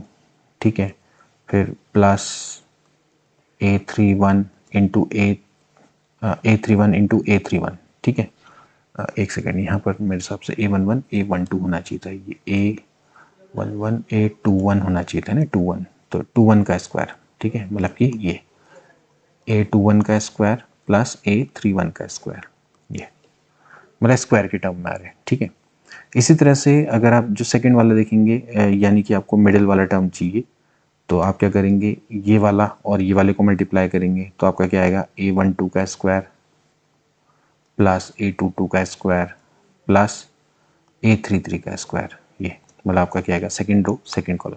फिर इसी थर्ड एंड थर्ड को करेंगे तो फिर आपका क्या आएगा, A13 का स्क्वायर, A23 का स्क्वायर और A33 का स्क्वायर। मतलब कहने का मतलब ये है कि आपको क्या करना है कि 0, 1 और 2 में से वो एंट्री चुननी है। ठीक है, जिनके स्क्वायर का जो सम है, मतलब बेसिकली जिनके स्क्वायर का सम है, यानी कि जो यहाँ के जो एलिमेंट है उनके स्क्वायर का सम कितना होना चाहिए, 5 होना चाहिए। ठीक है, तो अब ये हमें देखना पड़ेगा कि हमारे पास टोटल प्लेसेस कितनी है। मान लेते हैं हम x 0 चुनते हैं, y 1 चुनते हैं और z 2 चुनते हैं। ठीक है, तो ये इस तरह से होगा कि भैया x plus y plus z, इनका सम कितना होना चाहिए, 9 होना चाहिए। ऑब्वियसली बात है, क्योंकि हम कितने की मैट्रिक्स बना रहे हैं, 3x3 की मैट्रिक्स बना रहे हैं। तो 3x3 की जो मैट्रिक्स होगी, यहाँ पर कहीं 0 होगा, कहीं 1 होगा, यहाँ पर 2 होगा, इस तरह से मैप होगा। ठीक है, और एट द सेम टाइम हमें ये देखना है कि इनके जो स्क्वायर का सम है वो 5 होना चाहिए, वो भी इधर। ठीक है, तो अब साफ है कि जो x है, x की अगर देखिए स्क्वायर का सम 5 कैसे हो सकता है। देखिए एक तरीका ये हो सकता है कि 2 को हम 2 का स्क्वायर करें और 1 का स्क्वायर करें। ठीक है, और 0 करें, 0 का स्क्वायर करें तो हमें 5 मिल जाएगा। ठीक है, एक तो हमें ये तरीका हो सकता है। ठीक है, यानी कि हमें सिंपली देखा जाए तो हम दो हम 2s को चुन ले और एक दो हम 1 को चुन ले और बाकी हम 0 चुन ले तो हमें 5 मिल जाएगा। ठीक है, इसी तरह से एक तरीका ये हो सकता है, और एक तरीका दोस्तों ये हो सकता है कि हम 2 को कोई भी ना चुने, मतलब कि 2 की पावर हम 2 ना चुने, और 1 को हम दोस्तों क्या करें 5 टाइम चुन ले, यानी कि 1 प्लस 1 प्लस 1 प्लस 1 इस तरह से करें तो हमारे पास कितना आ जाएगा 5 आ जाएगा। दो ही इसमें तरीके हैं। ठीक है, एक तो ये है कि हम इस तरह से कर लें, मतलब 2 को हम 2 बार चुने तो 2 और 2 4 हो जाएगा और एक 5 आ जाएगा। एक को हम मतलब कि हम एक बार चुने या 2 बार चुने, भी 2 बार चुनने में भी चल जाएगा। ठीक है, तो इस तरह से हमारा इसको बनाना पड़ेगा। तो इसमें दोस्तों हमें क्या करना पड़ेगा, जैसे 2 को हमने 2 बार चुना और 1 को 1 टाइम चुना। ठीक है, और इसके अलावा बाकी हमने क्या चुन लिए, 0 चुन लिए, तो हमें क्या मिल जाएगा, फिर भी सम आपका क्या मिल जाएगा 5 मिल जाएगा। ठीक है, मतलब कहने का मतलब ये है कि हमें इस तरह से बैठाना है इस इक्वेशन को कि हमारा जो सम है वो हमेशा क्या है 5 है। तो इसका मतलब ये है कि अगर देखा जाए तो अगर मैं वेटेज की बात करूँ तो x का तो हमने क्या माना है 0 माना है, तो इसका तो कोई वेटेज नहीं है 0x। ठीक है, y की मैं बात करूँ तो इसका 1 का वेटेज है, और z की मैं बात करूँ तो इसका दोस्तों क्या है 4 का वेटेज होगा, क्योंकि 2 का स्क्वायर कर रहे हैं। ठीक है, मतलब इस तरह से हम स्क्वायर करके ऐड कर रहे हैं तो इसका 2 का वेटेज हो जाता है, यानी कि 4 का वेटेज होता है, और इसकी जो वैल्यू होनी चाहिए क्या होनी चाहिए 5 के बराबर होनी चाहिए। ठीक है, तो इसका मतलब है कि जो 4z प्लस y है it should be equal to दोस्तों आपका क्या होना चाहिए 5 होना चाहिए। ठीक है, अब इसमें मैंने पहले ही बताया इसमें दो केस हो सकता है कि हम क्या करें कि एक बार हम जैसे इसमें हम एक काम करें कि भैया हम एक काम करें कि z को हम 1 ले लें। ठीक है, अगर मैं z को 1 ले लूँगा तो फिर इस केस में क्या हो जाएगा, y की वैल्यू कितनी हो जाएगी, y की वैल्यू हो जाएगी 5 माइनस 4 यानी कि 1। ओके, और अगर मैं z को मैं 1 ले लूँ, y को मैं 1 ले लूँ, और x की जो वैल्यू है वो हो जाएगी x plus y plus z बराबर हो गया 9। तो इसका मतलब हो जाएगा कि जो x है उसकी वैल्यू कितनी हो जाएगी दोस्तों, यहाँ पर से 7 हो जाएगी। तो इसका अर्थ ये है कि मैं जो 2s हैं यानी कि जो 2 हैं यानी कि 2 है वो मैं एक बार लूँगा। ठीक है, y का मतलब है कि मैं 1 है 1 को भी 1 टाइम लूँगा, और ज़ीरोज़ हैं उनको मैं 7 एंट्री लूँगा, यानी कि जो टोटल 9 एंट्रीज़ हैं उसमें मैं एक बार 2 लूँगा, एक बार 1 लूँगा, और 0 मैं क्या लूँगा 7 टाइम्स लूँगा एंट्री में।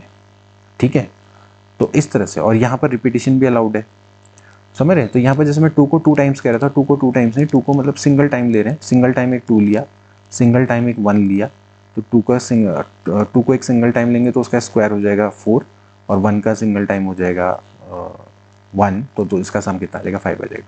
तो इसका मतलब ये है कि आपकी जो मैट्रिक्स होगी, मैट्रिक्स में जो 2 है वो एक बार आएगा, एक बार आएगा, और बाकी जो 7 एंट्रीज होंगी उसमें जीरोज होंगे। ठीक है, तो एक मैट्रिक्स तो ये हो सकती है।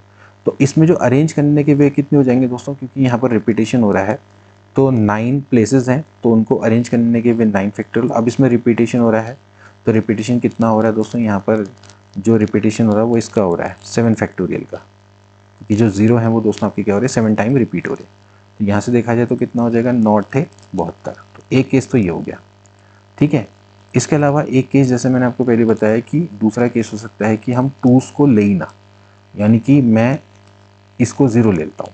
अगर मैं यहाँ पर से z को 0 ले लूँगा तो y कितना हो जाएगा, यहाँ से 5 हो जाएगा। ठीक है, यानी कि मैं 1 को 5 टाइम लूँगा। ओके, और अब ऑटोमेटिकली यहाँ से x plus y plus z बराबर 9 है, तो z तो जो x है वो कितना हो जाएगा दोस्तों, यहाँ से 4 हो जाएगा।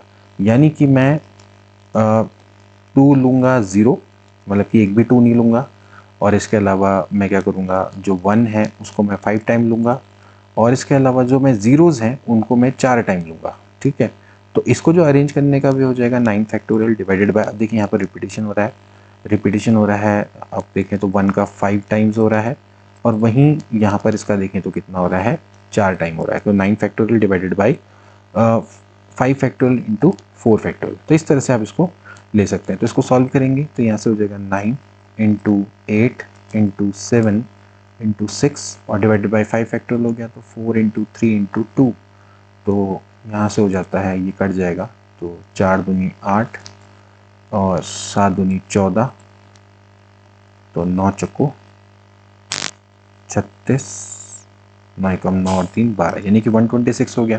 तो ये दो केसेस को आप ऐड कर दीजिए, तो 126 और 72, यानी कि ये हो जाता है 198। सो टोटल नंबर ऑफ वे हो जाएंगे 198। मतलब सिंपली इस चीज़ को ध्यान रखिए कि आपको एक मैट्रिक्स बनानी है 3x3 की, जिसमें जो एंट्रीज होंगी वो यही होंगी 0 1 2, और इस तरह से बनानी है कि जो A ट्रांसपोज इंटू ए है, इसकी जो डायगोनल का जो मतलब बेसिकली जो डायगोनल एंट्रीज हैं उनका जो सम होगा वो आपका कितना होना चाहिए, 5 होना चाहिए।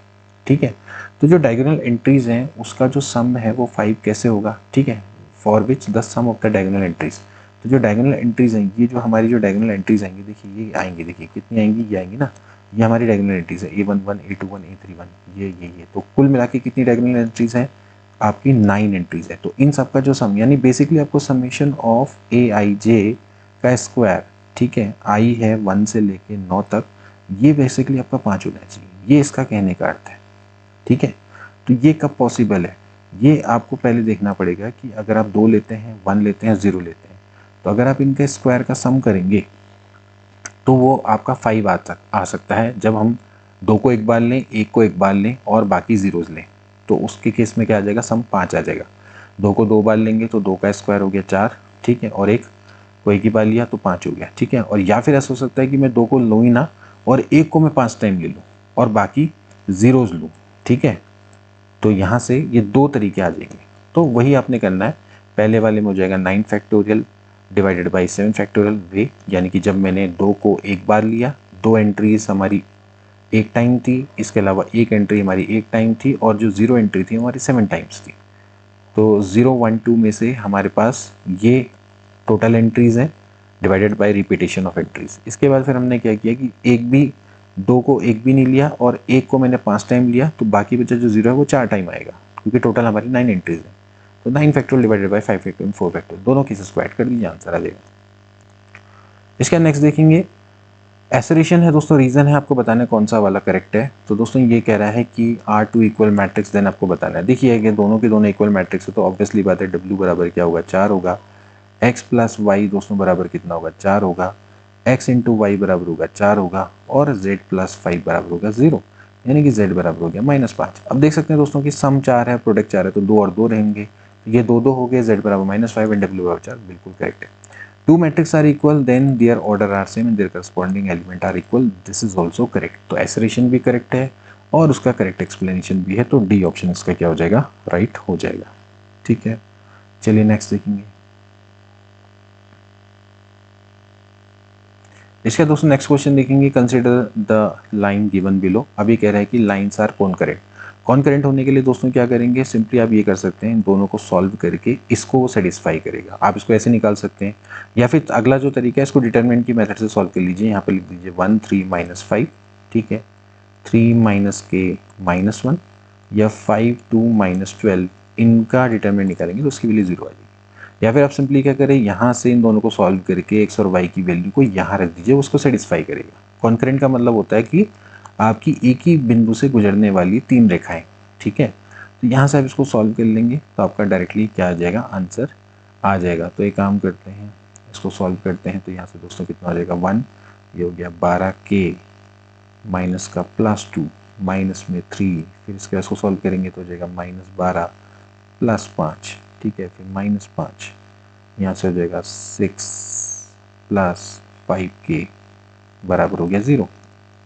तो ये गया 12k +2 माइनस में 12 में से 5 गया 7, तो 7 यहाँ हो गया 21, ठीक है, -5 के 30, -5 पंजे 25k, ठीक है। तो ये हो गया आपका 23 -30, यहाँ पर से हो जाएगा आपका कितना, यहाँ पर दोस्तों थोड़ा सा गड़बड़ हुई है, जब इसको हम सॉल्व कर रहे थे तो 12 3 36 होगा ये, ठीक है, और माइनस का +5, ठीक है, और यहाँ पर तो -5 ही है, 3 दूनी 6 +5 ये, ठीक है। यहाँ पर थोड़ा ठीक कर लेंगे इसको, ठीक है, इसको मिटा दे रहा हूँ। ये हो गया आपका 12k प्लस 2 माइनस 3, हो जाएगा माइनस में 31 माइनस 30 और 5 पंजे 25 की, तो ये हो गया माइनस में 13k, ठीक है, प्लस 2 प्लस 91 माइनस 30 बराबर 0। तो 13k बराबर हो जाएगा, यहाँ पर दोस्तों इसको करेक्ट कर लेंगे, 3 कम 3 3 9 हो गया। तो यहाँ पर से दोस्तों आप देखेंगे ये आपका हो जाता है 65, तो के बराबर आ जाता है 5, ठीक है। तो 5 is the right answer, B option इसका क्या हो जाएगा बिल्कुल। इसका नेक्स्ट देखेंगे दोस्तों, यहाँ पर ये जो मैट्रिक्स देखेंगे ये एक स्क्वायर मैट्रिक्स है, बिल्कुल करेक्ट है। क्या डायगोनल है? नहीं है। स्केलर है? नहीं है। आइडेंटिटी भी नहीं है, ये केवल एक स्क्वायर मैट्रिक्स है। तो ओनली 1 दोस्तों इसका क्या हो जाएगा, बिल्कुल करेक्ट हो जाएगा। इसके बाद देखेंगे पी एक्स क्यू मैट्रिक्स है of order n, n x is n n cross 1 column matrix, then x transpose P x. देखिए दोस्तों यहाँ पर वैसे मिस्टेक है, इस पर भी दोस्तों आप क्या कर सकते हैं, आपत्ति लगा सकते हैं, लेकिन फिलहाल दोस्तों यहाँ पर जिसे समझ में आ रहा है तो उसके हिसाब से इसको कर लेते हैं। पी एक्स क्यू से मैट्रिक्स है, और फिर इस केस में आपको बताना है जिसका ऑर्डर है n, then x is n cross 1, तो आपको बताना है कि ये क्या रहेगा। देखिए ध्यान रखना कि इस मैट्रिक्स है तो उसके जो डायगोनल एलिमेंट होते हैं वो 0 होते हैं, ठीक है। तो अगर मैं एक्स ट्रांसपोज की मैं बात करूँ तो ये हो जाएगा 1 क्रॉस एन, ठीक है। पी आपकी क्या है, स्क्यू सिमेट्रिक मैट्रिक्स है जिसका ऑर्डर है एन क्रॉस एन होगा, और यहाँ पर से एक्स की बात करेंगे तो वो हो जाएगा एन क्रॉस 1। तो यहाँ से दोस्तों जो मैट्रिक्स आएगी वो क्या आएगी, 1 क्रॉस 1 की आएगी। अब क्योंकि पी दोस्तों आपकी क्या है, एक स्क्यू सिमेट्रिक मैट्रिक्स है, तो इसके डायगोनल एलिमेंट 0 होते हैं, तो यानी कि जो ये 1 क्रॉस की जो मैट्रिक्स होती है तो हमेशा नल मैट्रिक्स होती है। तो आंसर क्या आ जाएगा, बी आ जाएगा, क्योंकि पी स्क्यू सिमेट्रिक है तो इसके डायगोनल एलिमेंट 0 है, तो अगर 1 क्रॉस 1 की जो मैट्रिक्स आएगी वो 0 होगी। इसका दोस्तों नेक्स्ट क्वेश्चन देखेंगे, direction cosines of the vector. देखिए दोस्तों हम जानते हैं जो आई है, आई के डायरेक्शन कोसाइंस दोस्तों आपको निकालने हैं। तो डायरेक्शन कोसाइंस पहले अगर आप इसके डी या डायरेक्शन कोसाइंस देखें तो 100 होते हैं, ठीक है। तो पाई आई के दोस्तों क्या हो जाएगा, बेसिकली देखा जाए तो पाई 0 अगर देखा जाए तो इसका कितना आ जाएगा, 100 आ जाएगा, क्योंकि तीनों के स्क्वायर का सम कितना आना चाहिए, 1 आना चाहिए। तो यहाँ पर इसके स्क्वायर का सम 1 आएगा। मतलब सिंपली क्या करना था, पाई 0 जिससे आपने डी निकाले, डी में से आपने पाई को हटा दिया, सिंपली या आपने डिवाइड करके इसका स्क्वायर का सम से डिवाइड कर दिया, तो यहाँ पर से पाई हट जाएगा तो 100 हो जाएगा। तो ए ऑप्शन इसका राइट, मतलब चाहे वो आई हो या उसका कोई भी मल्टीपल हो, सबके डी जो डायरेक्शन कोसाइंस होते हैं 100 ही होते हैं।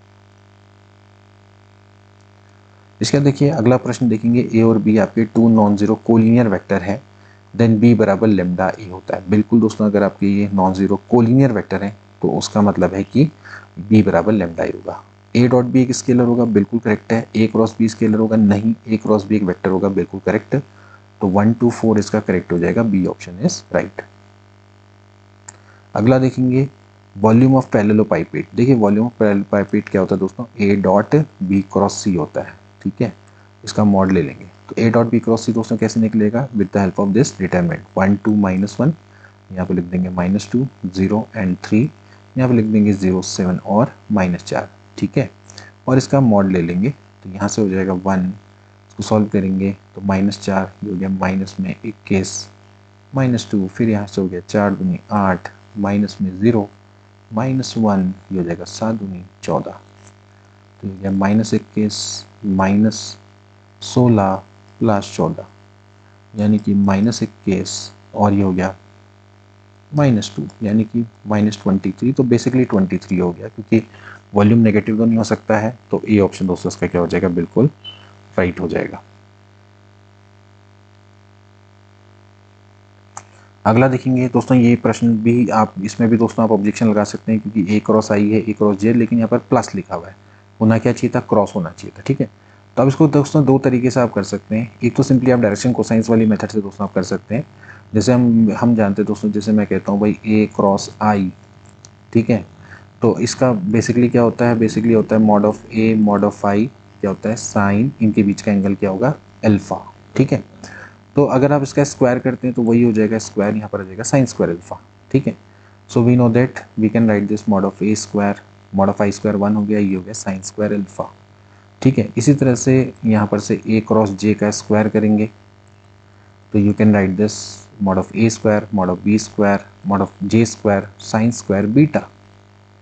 ठीक है। और इसी तरह से a क्रॉस k का स्क्वायर करेंगे तो ये दोस्तों आपका हो जाएगा mod of a square sine square gamma. अब आप इन तीनों को ऐड कर दीजिए 1 2 3 इन तीनों को ऐड कर देंगे। तीनों को ऐड कर देंगे तो कितना आ जाएगा दोस्तों, यहाँ पर से सिंपली मैं राइट हैंड साइड देखूंगा तो मॉड ऑफ ए का square sine square alpha plus sine square beta plus sine square gamma. ठीक है। तो we know that cos square alpha plus cos square beta plus cos square gamma कितना होता है, 1 होता है। इसकी जो वैल्यू होती है दोस्तों कितनी होती है, 2 होती है। तो बेसिकली आ गया 2 of mod of a square या बेसिकली 2a स्क्वायर। तो बी ऑप्शन इसका राइट हो जाता है। तो ऐसे करके भी आप इसको कर सकते थे, अदरवाइज आप इसमें a1 i a2 j3 करके भी इसको सॉल्व करते, क्रॉस प्रोडक्ट निकाल के भी सॉल्व कर सकते। इसका देखिए अगला है projection of a and b is 0, यानी कि a dot b divided by mod of b दोस्तों आपको क्या दिया हुआ है, 0 दिया हुआ है। Then the value of lambda निकालनी। तो बेसिकली आपको दिया हुआ है a डॉट बी बराबर 0 दिया हुआ है।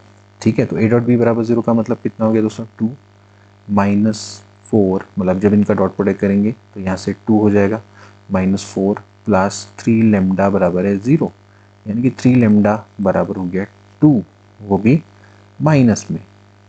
ठीक है। ठीक। तो इस हिसाब से यहाँ से कितना आ जाएगा, ये हो जाएगा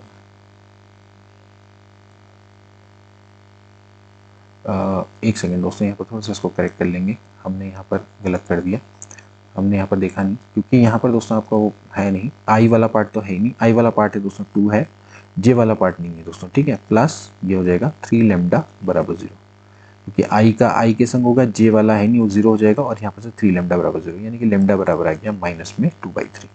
तो लेमडा यानी कि -2/3 यहाँ पर इसका राइट आंसर हो जाएगा।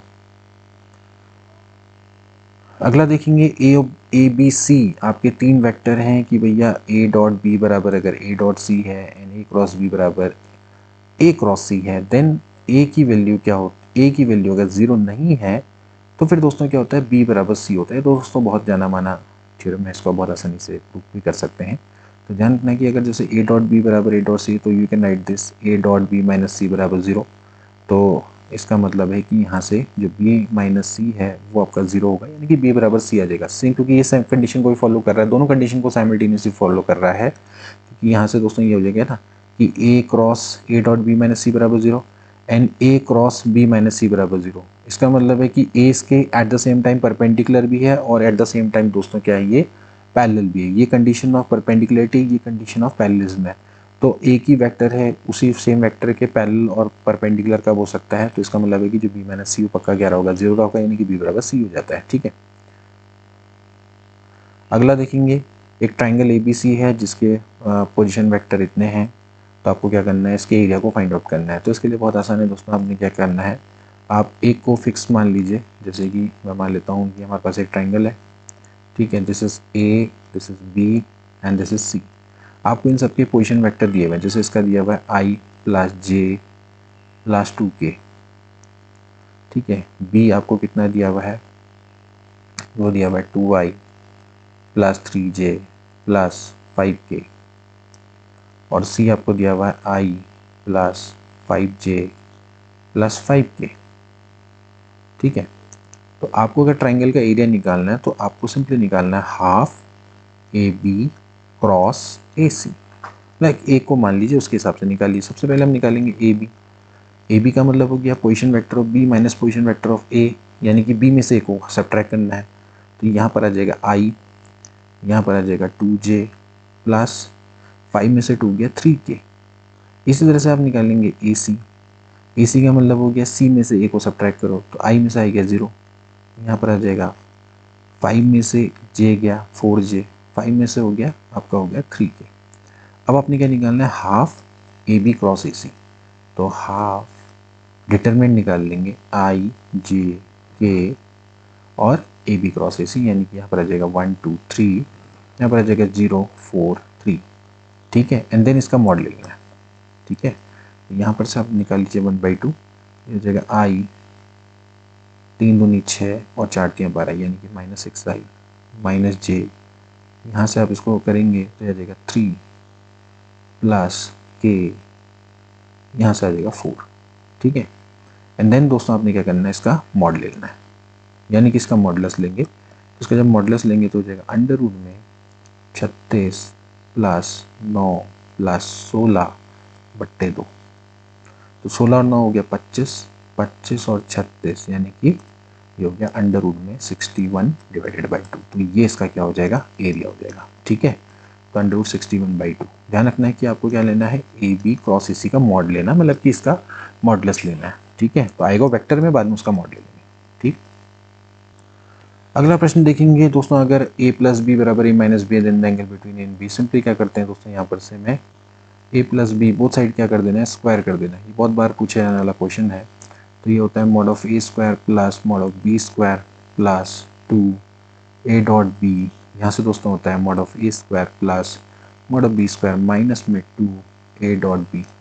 तो ये और ये तो आपका कैंसिल आउट हो गया, यानी कि 4 a डॉट b बराबर आ गया 0, यानी कि a डॉट बी बराबर 0। तो a और b अगर 0 है, उन दोनों का डॉट प्रोडक्ट, तो उन दोनों के बीच का एंगल कितना है दोस्तों, वो है 90 डिग्री। तो 90 डिग्री इसका करेक्ट आंसर हो जाएगा।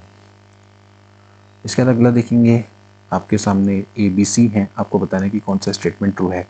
क्या ए बी पर परपेंडिकुलर है, तो दोनों का डॉट प्रोडक्ट क्या होना चाहिए, 0 होना चाहिए। तो क्या ए डॉट बी 0 आता है, तो यहाँ पर से आप देखेंगे तो 5, तो ये तो 0 है। जे वाला देखेंगे तो -1 और ये हो जाता है -5 which is not equal to 0। तो परपेंडिकुलर तो नहीं है। क्या ए पैरेलल है सी के, तो देखेंगे ए पैरेलल के लिए दोस्तों क्या होना चाहिए, रेशियो सेम होना चाहिए, a1/a2 b1/b2 और c1/c2 होना चाहिए। तो 5/-15 बराबर -1/3 बराबर -1/3। क्या है, करेक्ट है, बिल्कुल करेक्ट है। तो यानी कि ए और सी आपके क्या है, पैरेलल हैं। तो ओनली सेकंड क्या हो जाएगा, करेक्ट हो जाएगा।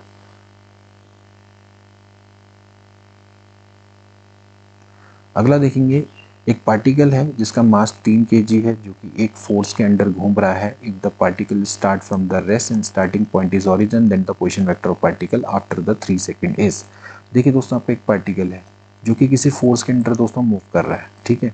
मान लेते स्टार्टिंग पोजिशन उसकी 0 है, बाद में दोस्तों क्या हुआ कि 3 सेकंड बाद जब आपका टाइम t बराबर 0 था, तब उसकी पोजिशन ये थी। टाइम t बराबर 3 जब हो गया तो उसकी पोजिशन को आपने बताना है। तो सबसे पहले दोस्तों हम जानते हैं फोर्स बराबर होता है मास इनटू एक्सलेरेशन, ठीक है।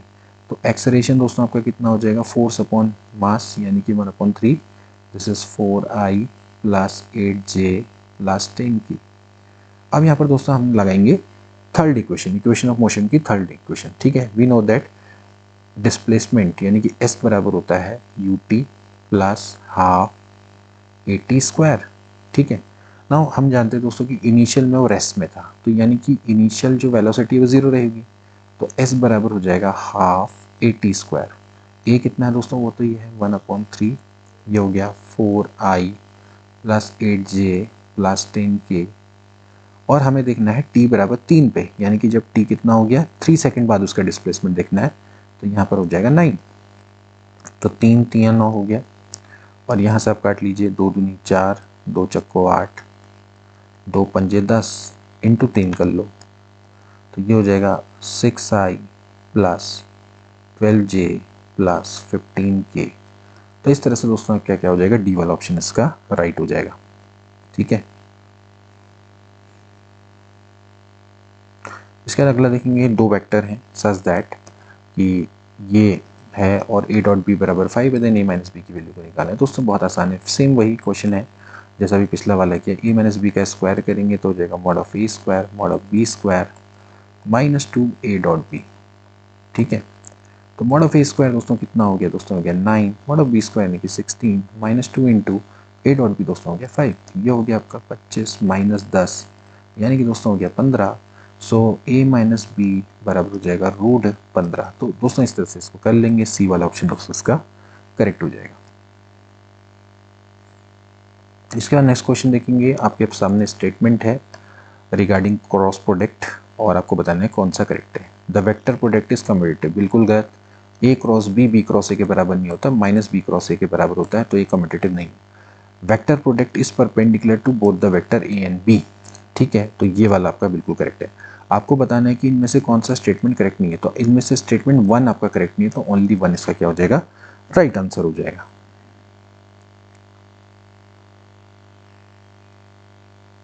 इसके नेक्स्ट देखेंगे पी और क्यू आपके दो वेक्टर हैं, आपको देखना है कि इनमें से कौन सा करेक्ट है। तो सबसे पहले कह रहा है कि भाई पी क्रॉस क्यू की वैल्यू क्या होगी। तो देखिए आई जे के यहाँ से निकालिए, ये हो जाएगा 1 -2 2, ये हो गया 2 1 -1। ठीक है, तो क्या पी क्रॉस की वैल्यू देखिए क्या आती है, यहाँ पर से 2 - 2 तो 0 आ गया, प्लस जे मतलब कि माइनस जे, ये हो जाएगा -2 -4 प्लस के, यहाँ पर से आ जाता है 1 + 4।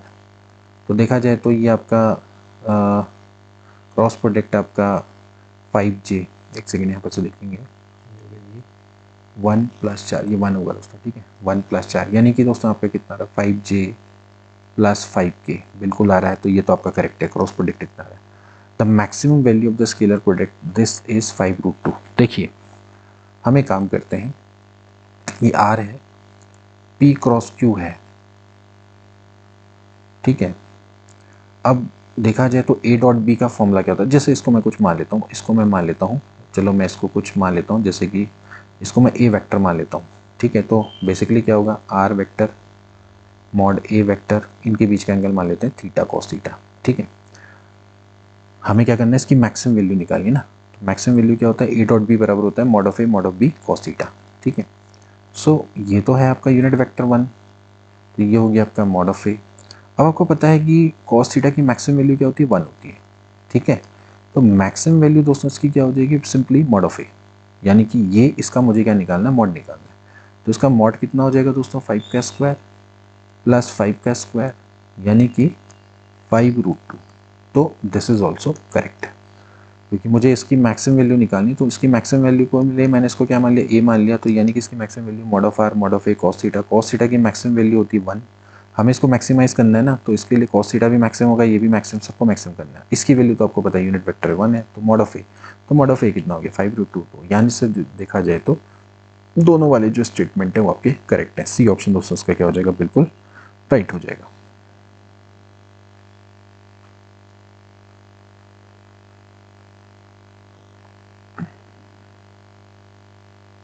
इसका नेक्स्ट देखेंगे, अगेन आपके पास एक वेक्टर है, बी एक वेक्टर है, सी एक वेक्टर है, ये कोप्लेनर है। जब कोप्लेनर दोस्तों होते हैं तो इनका स्केलर ट्रिपल प्रोडक्ट दोस्तों क्या होता है, हमेशा 0 होता है। तो स्केलर ट्रिपल प्रोडक्ट अगर 0 है तो यहाँ पर रखेंगे 1 1 m। ठीक है, यहाँ पर हो जाएगा 0 1 m + 1, यहाँ पर आ जाएगा 3 1 2 m, this must be equals to 0। आप चाहें तो यहाँ पर लगा लीजिए, मतलब आप एक काम कर लीजिए, R2 - R1 और R3 - R1 कर दीजिए, क्योंकि 0 0 में वो कन्वर्ट हो जाएगा। तो 1 यहाँ पर -1 हो जाएगा, 3 में से 1 गया 2, ये हो जाएगा 1 0 0, ये हो गया m, this will be 1 and this will B m। ठीक है, ये बराबर है 0। यहाँ से मैं इसके रिस्पेक्ट में इसको ओपन कर दीजिए। ठीक है, तो माइनस आ जाएगा, यहाँ पर आ जाएगा -m -2 बराबर 0, यानी कि m बराबर आ जाएगा -2। तो -2 is the right answer, C option will be correct. इसके हम नेक्स्ट देखेंगे, 3 वेक्टर्स हैं और इनके डायरेक्शन कोसाइंस निकालने, बहुत आसान है दोस्तों। सिंपली क्या करना है, आर वेक्टर है, यहाँ पर इसकी वैल्यू को रख दीजिए, ये हो गया 2i + k। ठीक है, plus 3 × b, 3 × 2j - k - c, यानी कि i + j - 4k। तो यहाँ से हो गया 2i - i, यानी कि i हो गया, प्लस 3 × 6j - j, यानी कि 5j, और -3 + 4, 4 में से 3 गया 1 1 और 1 2, तो 2k हो गया। अब आपको पता है इसके जो DRs होते हैं आई जे के कोफिशिएंट, यानी कि 1 5 और 2, और अगर आपको इसको DC में कन्वर्ट करना है तो इन तीनों का स्क्वायर का सम करके उसका स्क्वायर रूट से डिवाइड कर दीजिए। तो 1 डिवाइडेड बाय, ये हो जाएगा अंडर रूट में 1 का स्क्वायर 5 का स्क्वायर 2 का स्क्वायर, यानी कि 5 × 5 = 25 प्लस 4 प्लस 1, यानी कि कितना हो गया, √30। √30 से डिवाइड कर दीजिए, तो √30 5/√30 और 2/√30। These are the direction cosines, यानी कि LMN इसकी वैल्यू ये होगी। तो ए ऑप्शन इसका राइट हो जाता है। अगला देखेंगे, equation of ellipse having is major axes along the x axes passing through the points 4,3 -1,4। देखिए ये भी ऑब्जेक्शन, ये भी दोस्तों एक क्वेश्चन है जिस पर आप ऑब्जेक्शन लगा सकते हैं। ये क्वेश्चन दोस्तों आपका कंप्लीट नहीं है।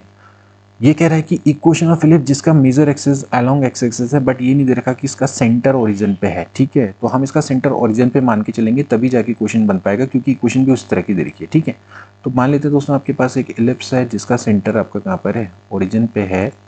और मान लेते हैं दोस्तों आपका क्या हो रहा है 4,3 और मान लेते हैं -1,4, इससे दोस्तों आपकी कहीं पर पास हो रही होगी। ठीक है, तो मान लेते हैं एलिप्स की equation x² plus y² upon b² बराबर 1। ये हमें दोस्तों लेना पड़ेगा, स्टैंडर्ड लेना पड़ेगा, क्वेश्चन पूरी तरह से डिफाइन है।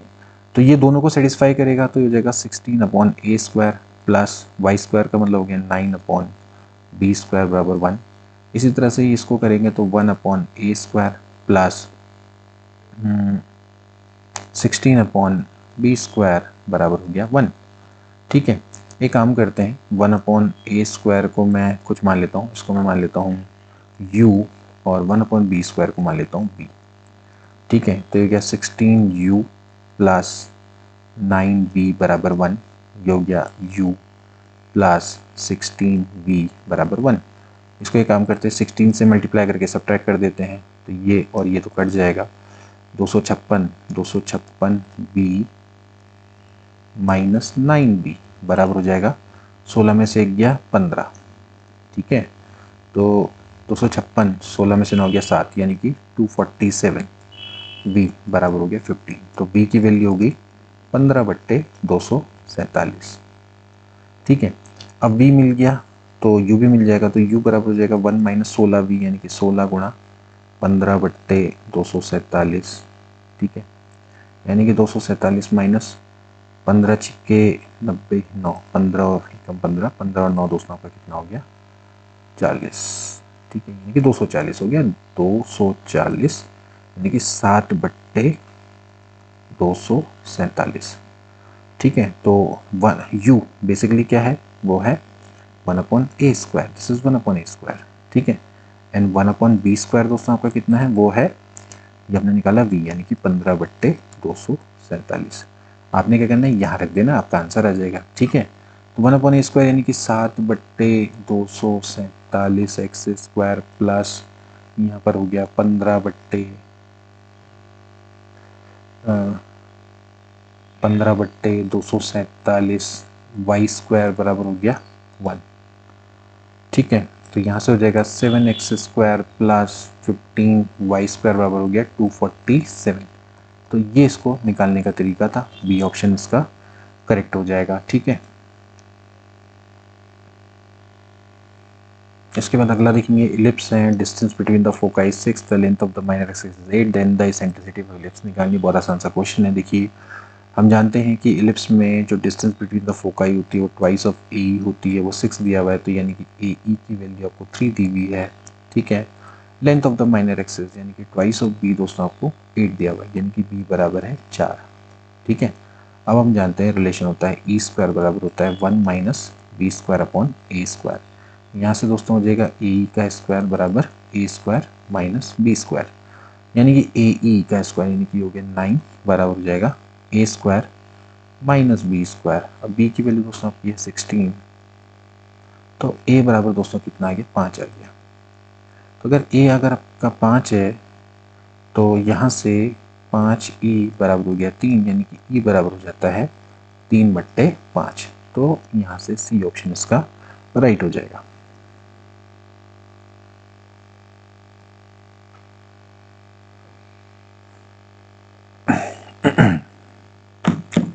इसके बाद दोस्तों नेक्स्ट क्वेश्चन देखिए,